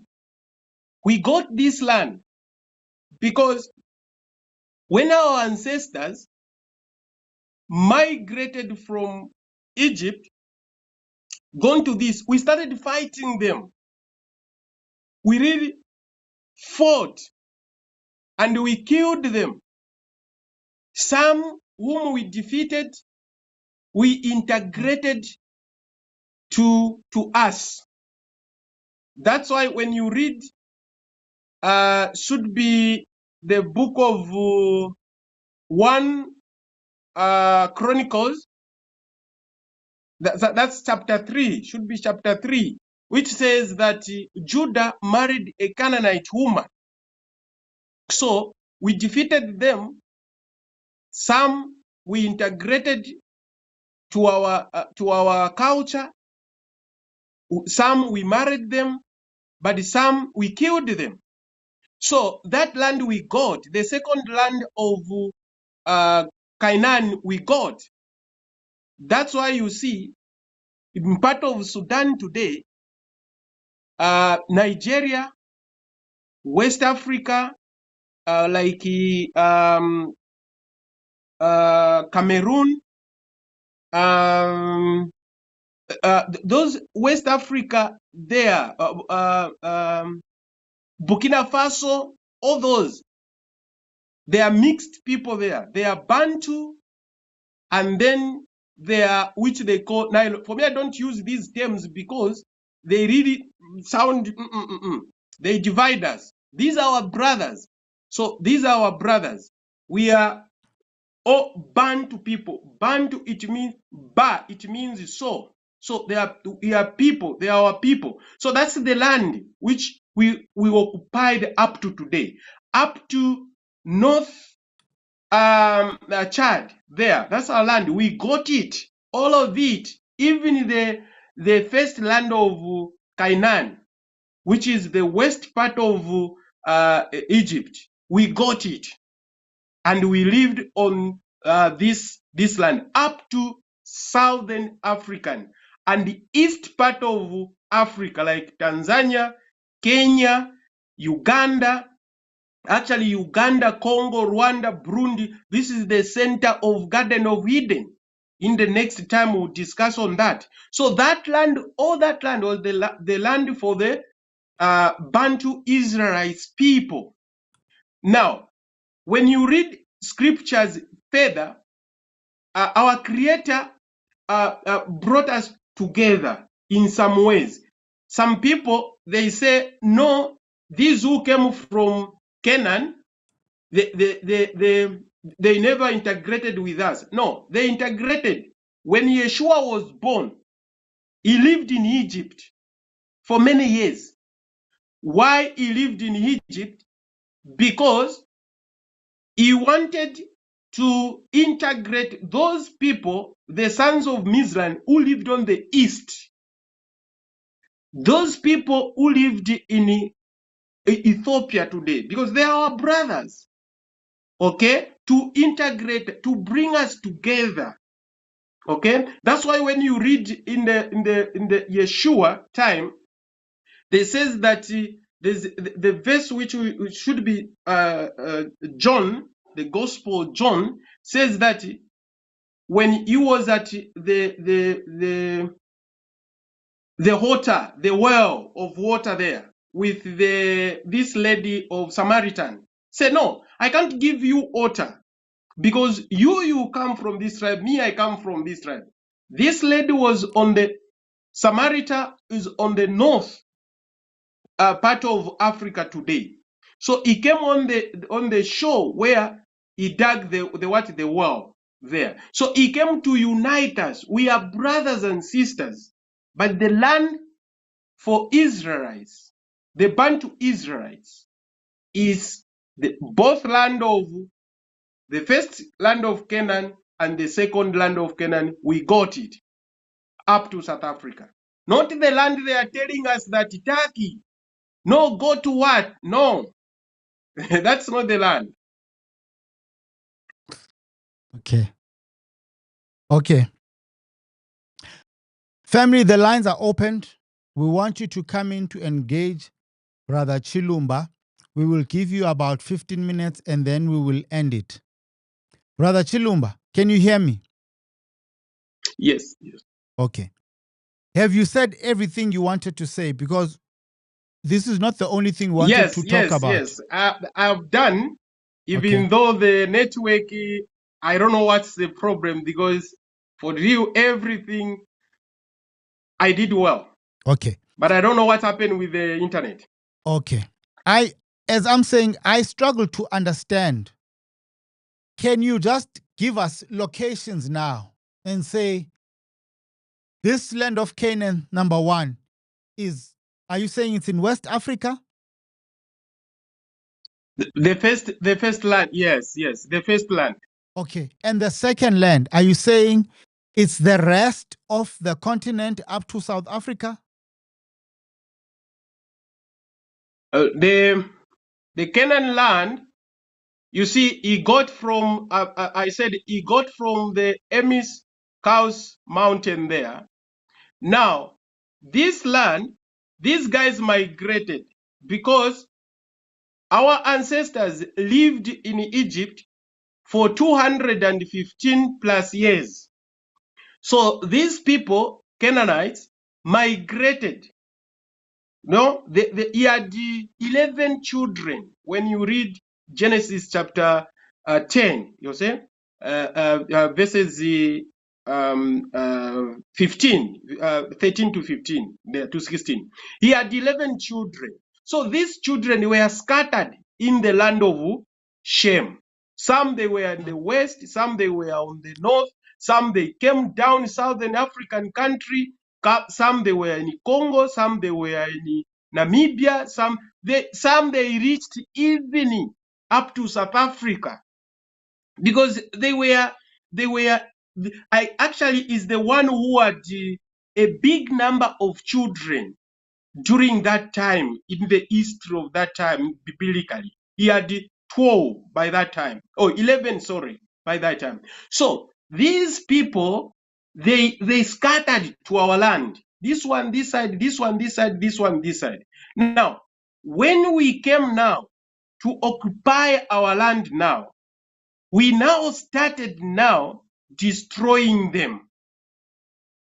Okay? And those who said, no, we don't want to fight with you, then we integrated to our culture and way of life. Okay, let's open the lines. Here's someone here in the comments. Hannah Matyuk. I really struggle with these YouTube names. Hello, God told me that the two lands, now this thing has escaped me. Let me try to get it back. Hello, God told me that the two lands of Canaan is both in South Africa and in Jerusalem in the Middle East. He also gave scripture, Psalm 48. He said Judah stretched all the way to the Middle East. Okay, you're going to have to call in and let us know what you are talking about. I'm not following you, Hannah. Let's bring in Wisdom, who has joined us. I hope, Brother Chilumba, you'll be able to hear our guest as he comes in. I don't know what's happening, the fact that you can't hear us. Okay, let's bring in Wisdom here. Wisdom, welcome. Thank you, Brother Dinano. Good evening to Brother Chilumba. Is it Chilumba? Chilumba. Yes. Chilumba, yeah. Brother, good evening. How are you doing? I'm doing fine. How are you? Great. I'm also doing well. Right. I want to ask a question pertaining to the topic at hand. And I'm a little bit confused with what you are teaching. And so that's why the question is coming. We read in the book of Jubilees that Canaan did not live in his original land. I want to use original land that his father Ham gave to him, if I'm right? I want to engage you, if you can hear me. Yes. Canaan land was not in the Middle East. Okay, so that is Central Southwest Africa. That is the original land of Canaan, right? Yes. Good. And he went to take Shem's land, which is in the Middle East, right? Yeah, the land of Canaan in the west part of Egypt, that was the land for Shem. West part of Egypt. Okay. So you're talking about Morocco, the side of Morocco? I mean, okay. Hope you get my point. Canaan had the two land. yes. Okay. The first land was west part of Libya, where he never lived. So the second land, that was his land. he was given. The second land he had now is the land from Mount Emiko, which is right now called Emiko. By then it was called Emlo, Emory. Emory was a son of Canaan. Okay, when you read Genesis chapter 10 verses 16. So that's where the name Em Kahus came from. Okay, so from that mountain coming now southern part, that was the land, the second land of Canaan, where he dwelled. Now when we migrated from, so if I may ask, so what which countries encompasses the land that Canaan went to live today? If we ask okay, which countries are those? Okay. So the land of Canaan, which he lived, okay, today, right now, okay, is Sudan. Oh, not Sudan, sorry, Chad. Okay, Chad. You go to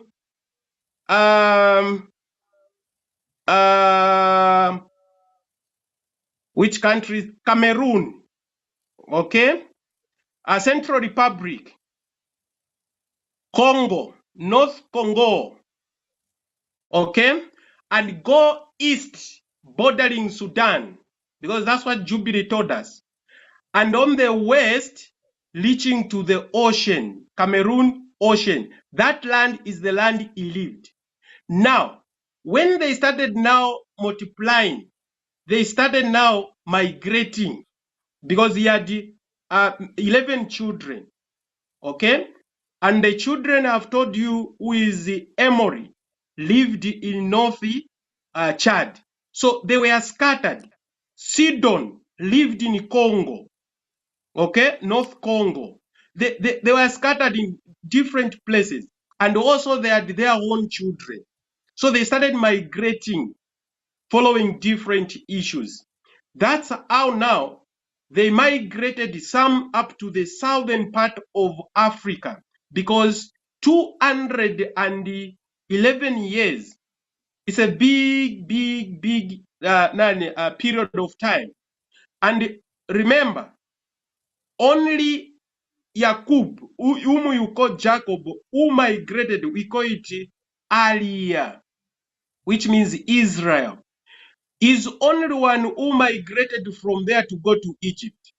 So his brothers and other people, they remained in Africa, and they intermarried again with the Canaan family. Okay, and the Bible on this, or the scriptures on this, they never concentrated on these people who remained in Africa.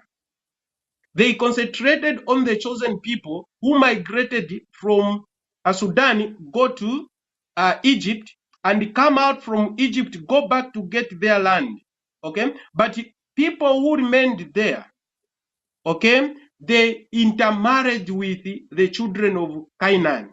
For example, the children of Shem. Shem had 5 children, and those children, some of them lived in Africa. Okay, some West Africa, some North Africa, some they came down. Now they started fighting. Some married each other. Okay, so we learned that Shem's land, Canaan went to occupy Shem's land. Now, the Canaan land that he went to occupy, where you mentioned Chad and then the other countries in West Africa, as you say. So that means this takes out the Middle East totally, right? This takes out the Middle East totally. All right. So to what I am hearing from you, because there are other biblical names that, like you are letting us know how they change the names, right? So the land of okay, where Abraham, our great-grandfather Abraham, was coming from, which land do you think it is today? Okay, correct. The land where our ancestor Abraham came from, he was living on the north part of today called Sudan. Okay? Because when you read the book of Jeshua, okay? When you read book of Jeshua, you find that Abram was born when Emerald, maybe you have heard about Emerald, the one who became an empire, the first empire in the world in Genesis, Oh, Nimrod. Yeah, who Genesis. built the city called in Babel. Yeah. Okay? Yes, yes. So this Babel land or the city is Sudan. Okay, that's where they built this, yes, this place. And then that's where now Abram also was born from Terah, because Terah, when you read the book of Jeshua, was a commander,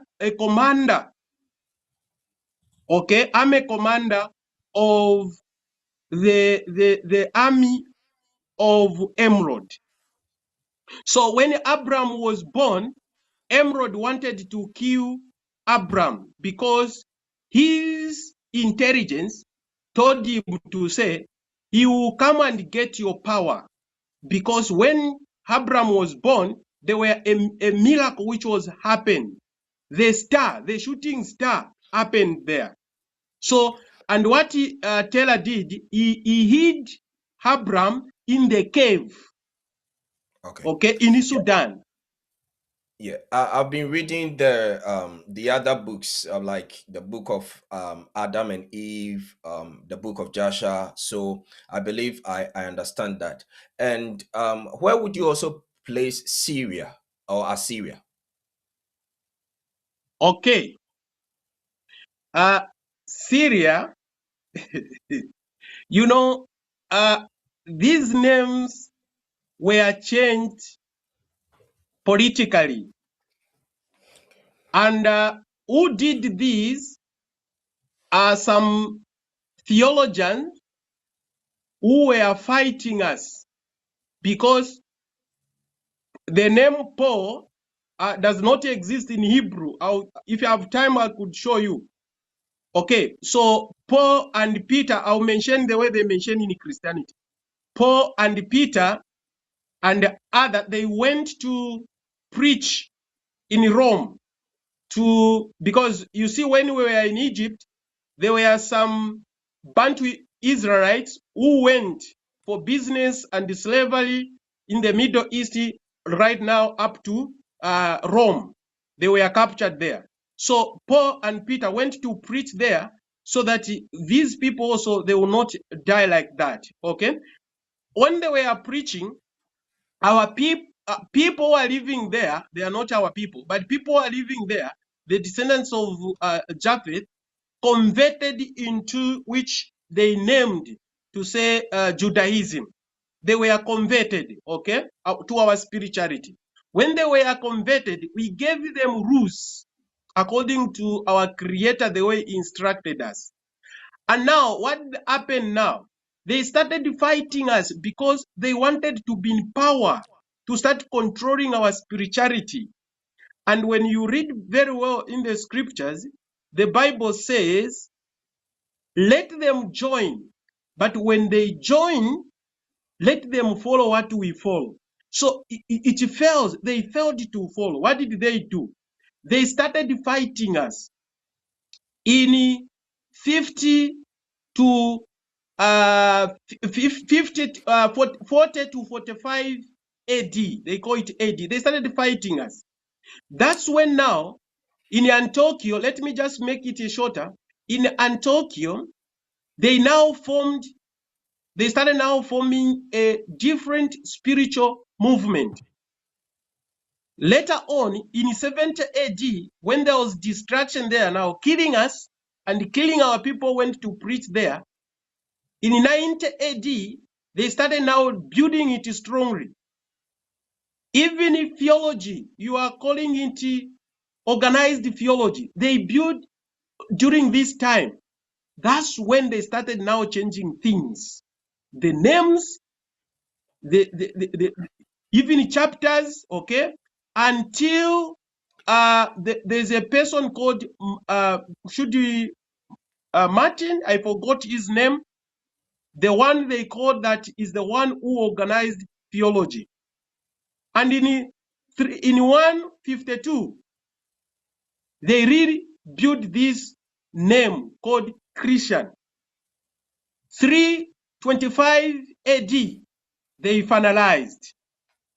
Okay. So that's how they changed everything. Okay. So The land of Syria you are looking for, the land of Assyria actually you are looking for is north part of Africa. That's where he lived. Okay, hold on, brothers. Let me come in here. Brother Wisdom, yes. are you following what Brother Chilumba is saying? I mean, I think I've got a very simple mind. If I ask a question, I want a simple answer, a simple explanation.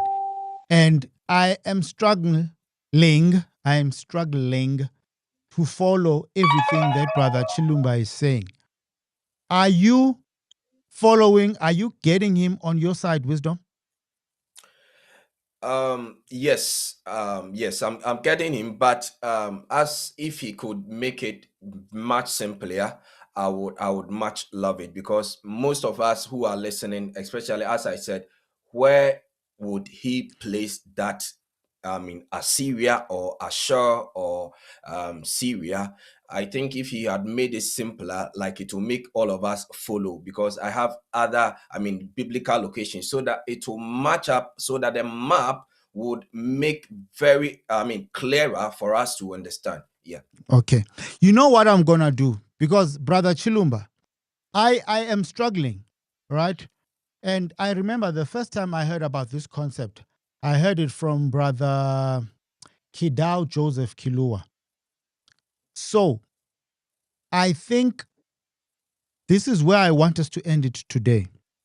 But if people want to follow you, because I know there are some people who are getting you that are following what you're saying on the live chats, how do they get hold of you? How do they get hold of your book?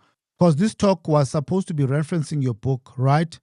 How do people get hold of your book?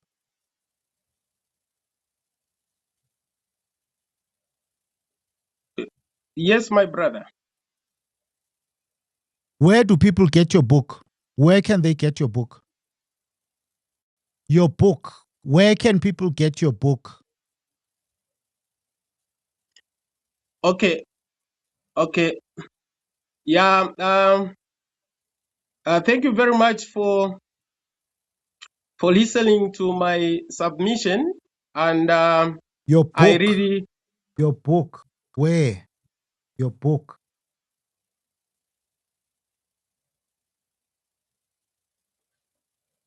You can't hear me. Okay. Let's bring in someone else. We've got Brother Ishai Hoffa Wisdom. I'll put you to the side.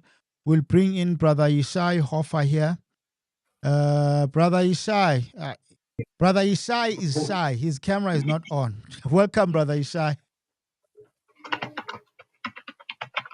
You can't hear me. Okay. Let's bring in someone else. We've got Brother Ishai Hoffa Wisdom. I'll put you to the side. We'll bring in Brother Ishai Hoffa here. Brother Ishai. Yeah, can you hear Brother me? Ishai is shy. Camera is not on. Yeah, Welcome, Brother Ishai. can you hear me? Yes, we can hear you, Brother Ishai. Carry on. Okay, great. Someone else will put Testing 1, 2, 3. Brother Ishai Hoffa here. Testing. Brother Ishai. Yeah, can you hear Brother me? Ishai is camera is not on. Welcome, Brother Ishai. Yeah, I'm sorry, my phone is my camera's not on. Yes, we can hear you, Brother Ishai. Carry on. The camera's not on. I just wanted to invite everyone to do some deep intrinsic understanding of what's in the Bible. Yeah, I'm sorry, my phone is not on. wow. Can you hear all that? I wanted to invite everyone to do some deep. Okay, Brother Ishai, there's some issues happening. There are some issues happening with your connection, so I've muted you. We're just getting a lot of feedback and echo from stuff that I'm saying. So I've Oh, muted you. I think You I might just want to log off and my just use TV is one not piece of letting see. equipment. If I'm not mistaken, it looks like you could be on your laptop and your phone. So if you log off, come back, use one piece of equipment to call in, we should be able to hear you. But yeah, Brother Chilumba Mubanga or Mubanga Chilumba.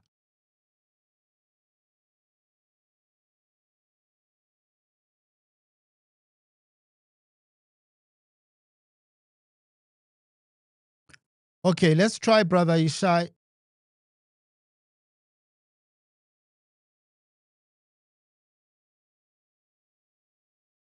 Okay, Chilumba, hold on, I've muted you. in Africa. I'm sorry, brother. It's a big topic. Sorry, I had muted you there. Just start from the top. I had muted you. I'm sorry.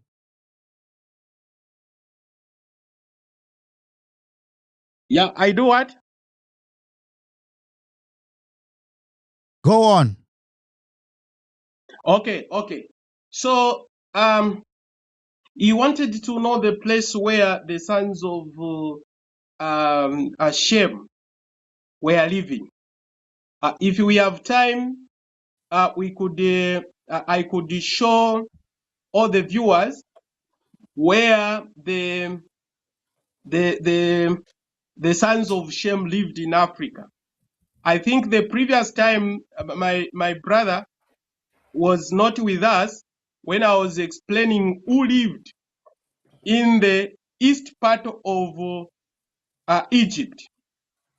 In the east part of Egypt, our ancestors, none of them who lived there, none of them who went there, who lived there are the children of Mizlan. There were two children of Mizlan, Naphtali and Caslim. Genesis chapter 10, verse 13 to 15. That's where Philistine comes from Caslim. And then they lived there. Then, when you read other book, the land of Cush extended east part, not the way you are seeing the land of Cush today. It was a big land up to the Middle East there, up there. It reached there. Then they had boundary, Cush, Mizlan, Castrin, and Kaftrin. These are the people who had that land demarcated like that. So these people multiplied, okay? And there are again other people like Havim and the other 4 groups of people or tribes, whom some scholars up to today, they have not traced where they came from. But these people, they were the descendants of Mizlan, and the people lived there. It is clear in the Bible. The scriptures are there. So where you are seeing Alam, where they have placed Alam, they are placed where it does not exist in the Middle East, because look at where they have placed the land of Shinar, okay, in the southern part of Iran. Look at where they have placed the Ararat mountain in the north. When you read Genesis chapter 11, verse 1 to 9, more especially 1 and 2, they said, these people, they came from the east.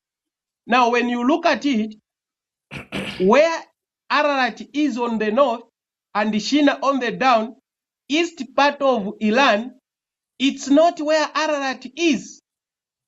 So even when they were changing things, they were contradicting to themselves. But when you go to where the true Ararat is, in Congo, okay, and you say they came from where they were at Ararat to the east, it is giving clear direction when you read the book of Jubilee, chapter 10, verse 19. It says they came from 18 to 19. They came from Ararat, the place where they are, to the east. So they came from Congo, central Congo, go to the east, to the land of Shinar, which is Sudan today. There is no contradiction there. It's very clear. Now, when you go where they have put Shinar and Ararat, when you go to the scriptures, it is contradicting. Okay? Because they just replaced it. It can't fit. Dinano. Wisdom wants to say something. Yes, Wisdom. Keep it short. We've got two people waiting. All right. Yeah, Dinano. I think these are geographical locations, and I believe you are doing a great job, which I would like you and your team to help us more, especially your listeners and everybody who is watching from afar and from from international places. Can we make can the team make a map which superimpose where the fake placement of those maps are, and then when guests comes on the platform, they can use that to do their analysis for us, so that the way they speak, they think that we know, right? But doing that, it doesn't help many of us. So Okay. if that could help us, the map would help. That's so a that good when we idea. look at that, That's a we good can- idea. I'm going to bring in someone who's discussed and dealt with maps here. Brother Ishai, welcome. Do their analysis for us, so that the way they speak, they think that we know, right? But doing that, it doesn't help many of us. So if that could help us, the map would help. That's a good idea. That's a good idea. I'm going to bring in someone who's discussed and dealt with maps here. Brother Ishai, welcome. Hey, thank you. How are you doing? Can you hear me? We can hear you, but there's a delay, a very long delay on your side. Can you hear me? Yes, we can hear you. Go on.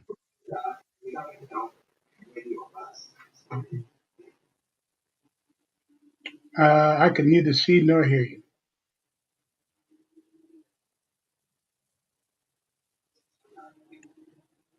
Okay, I'll talk. So, Okay. our big problem here right now is something that we need to solve, because it is essential to our understanding of who we are biblically.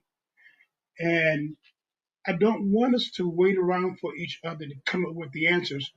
God has given us all the answers we need in the Bible. We're not going to the Bible. We're relying on each other to try to get answers that are put right there in the Bible for us. Our big problem is that we are anchoring biblical Egypt to modern day Egypt. That's our big problem. Because we are anchoring modern day Egypt as the biblical Egypt, it's got everything else in the Bible as far as location is wrong. We don't know that Lebanon is probably in Lesotho. If you look at the evidence that's in the Bible, it describes a snowy land that's high. It fits the description. Well, we don't think Lebanon is in South Africa, because we have anchored Egypt to the northeastern part of Africa, rather than taking the time to go through the Bible and see how the Bible is describing the land of Egypt. It is very clear that every time the Bible talks about Egypt, it is talking about going down and descending down into Egypt or coming up out of Egypt. But it talks about in Exodus chapter 14 about crossing of the Sea of Reeds. It's describing a land in detail that if you understood what was being described, you wouldn't dare consider modern day Egypt as being Egypt. And we, all of us, need to get into the Bible and find out where the Bible is talking about Egypt, because it will alleviate all the rest of the confusion based on biblical geography. Thank you. Thank you, Brother Ishai. Thank you for that contribution. And people are also acknowledging and commending Wisdom's suggestion that if we bring people who are going to be talking about maps, we should have a map that we use that will superimpose onto our understanding of biblical locations. That's a good suggestion.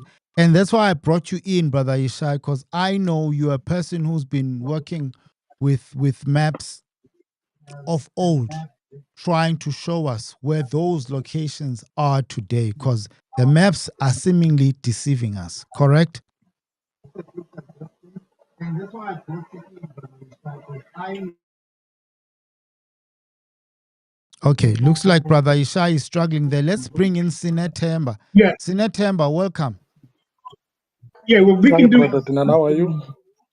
Right, we can do even better than that. We could also Hello? bring in Can you video hear me? clips. A lot of the things that I'm discussing has to do with typography. How does the land look? Sinetemba will bring you in just now. Hold on.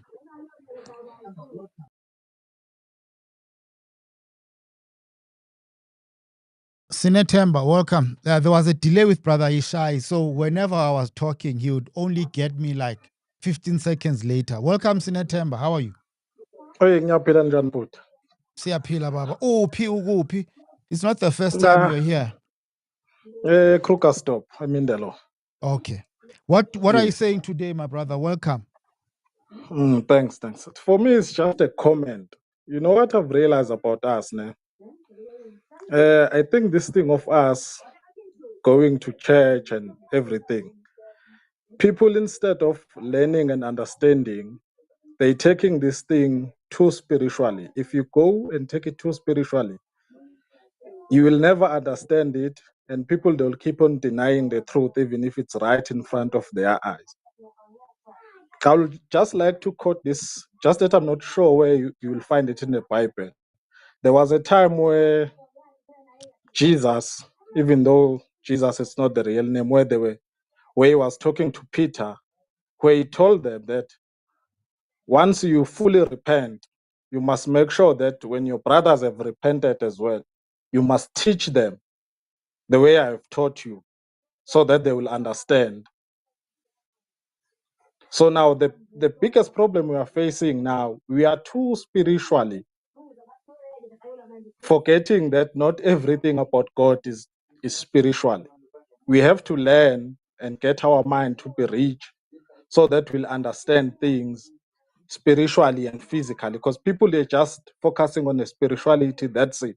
Even if you try to tell someone this is a stone, people they just think the way they are thinking, forgetting that what God have said, it will never change. It will remain the same. Even if someone can come and tell you the color is green while the color is white, and then you believe that it's green, but one day you will realize actually the color is white, is not green.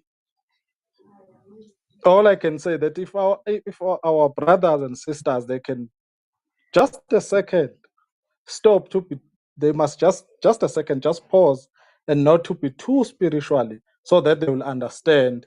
Because they always say, for you to know where you're going, you must know where you come from. You can't just focus on saying that I'm going, like for example, now I'm in Gauteng. If I want to go home, I just want to say I'm going straight to KZN, but I don't know where I'm coming from. But if I know where I'm coming from, I will know also the direction where I'm going. Talking So about if we can, so yes, if we yes, can go on. if we can just teach ourselves to learn and stop to be too spiritually, we will know the truth, and the truth will set us free. Are you Sinentemba Mpanza? Yes. Thank you, brother. I see your name in the channel memberships. Thank you very much. We appreciate your contributions. Where's home? Yeah, and just KwaZulu Natal, Kwanongoma. What's your take on this KwaZulu thing? Do you think we need that Natal there, or should we remove it? For me, I'm still trying to understand the history of the whole thing, how the Natal came about, and how because at the end of the day, it is what it is, whether we change it or not. But I still believe that our people, they are still stuck, and they still think the other race is more superior than us. Whereas when you check the history, all the other race, they came to us in Africa, to our forefathers, and learned and took those ones that they were more clever, that they were gifted from God, and take them to their land and use them to learn from them. And then they came back to us as if they were clever than us, but they learned from our forefathers. And then when they came back to the younger generation, because those elders, they were no more around, they came as if they were the one that was presenting that knowledge to our people. But yet they came in and learned and then make it their thing. But it was our thing. That's why even till today, even when you go where I come from, people, they still think the other race is more superior than us. Whereas it's the other way around. Because even in general, if you look around, who is working for them? Who's making money for them? It is us. Thank you, Sinetemba. But God will help us one day. Hey, man. Thank you. I don't want it to be a day in the future. I want it to be now. That's my problem. I'm too impatient. Thank you, Sinetemba. Brother, thank you. Let us close it off, Chilumba. Okay. Thank you very much, my brother, for hosting me. I really appreciate. I hope my brothers and sisters have picked one or two things. I'm not a master. I'm there to learn. Other people also will come. What I'm asking from all our people, Bantu Israelites or Africans, let us gather all our history and our spirituality, and we teach one another, and we believe in one thing, so that we work together. It's a long journey, but I'm sure one day we'll achieve. Thank you very much, my brother. May God bless you. May God bless everyone who is listening to our presentation. Thank you. People were asking about your book. I've put down the title of the book here. I think it's called The Hidden Truth of Africa. Yes, The Hidden Truth of Africa. Unveiling the Sacred Wisdom Beyond Western Christian Theology. Africa is the mother of all creation and the dwelling of the Most High. Mubanga Chilumba Irim. That's the title of the book. Someone was asking about it in the live chats. Thank you, Brother Chilumba. Thank you to everyone who called in. We saw a couple of new faces. We saw old ones too. We truly appreciate all of you. We thank you for keeping it live in the live chats.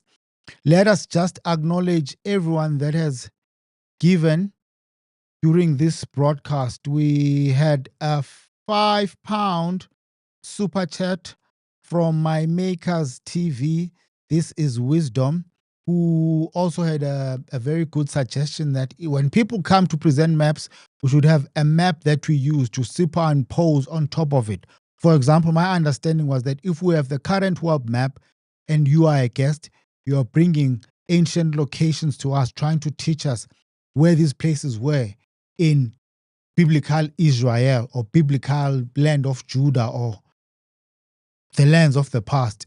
You must bring your map and superimpose it onto the new one so that we get a thorough understanding as it is projected. We also had another super chat of $1.99 from Jenny to Zion. Jenny to Zion, ndikubonile lapho ukhuluma. I thought you were a person in the US. It's interesting to see that you guys are learning isiZulu there in the US. Thank you for your $1.99 super chat. She was quoting a song, Jerusalem. Brother Ishai Hoffa also came in on the calls. He sent a $10 super sticker. He is a number one fan. That's what YouTube is saying, but he's been supporting this platform for a while now. We've also brought him in as a guest. He is one of those people who have shared their wisdom on the maps and ancient maps. We had also a super chat of £10 from Ancient Hebrew, Never Died. Thank you for that one. We also received another super chat of $20 from Andrew1371,000, who's also been a great supporter of the platform. And then we opened it with one from Ose wena uva awumameli. But thank you for that Canadian $10 super chat. Family, it's been another good one. Thank you. We wouldn't be able to do these without you. Thank you for keeping it live there in the super chats. We see all of you. Hey, this technology was dribbling me. If you're South African, you'll understand when I talk about dribbling. It was dribbling me today, but we managed to make it work. We see your chats there and how you're engaging. We will hold this conversation again of two Canaan lands, because I remember the first time I personally heard it, I'd heard it from a recent guest, Brother Kidao Joseph Kilua. He will also have to come back and explain this concept of two Canaan's land. But that's it for tonight. It's tonight. It's nighttime here in South Africa. Ningizimu, place of many giants. And this is where we end it. Thank you, everyone. At the peak of this live stream, I think we had about 250 people watching. We are trying to get someone else. Maybe we'll continue with this topic tomorrow if we manage to get a guest. Thank you. Shalom. Shabbat shalom. Take care. Good night.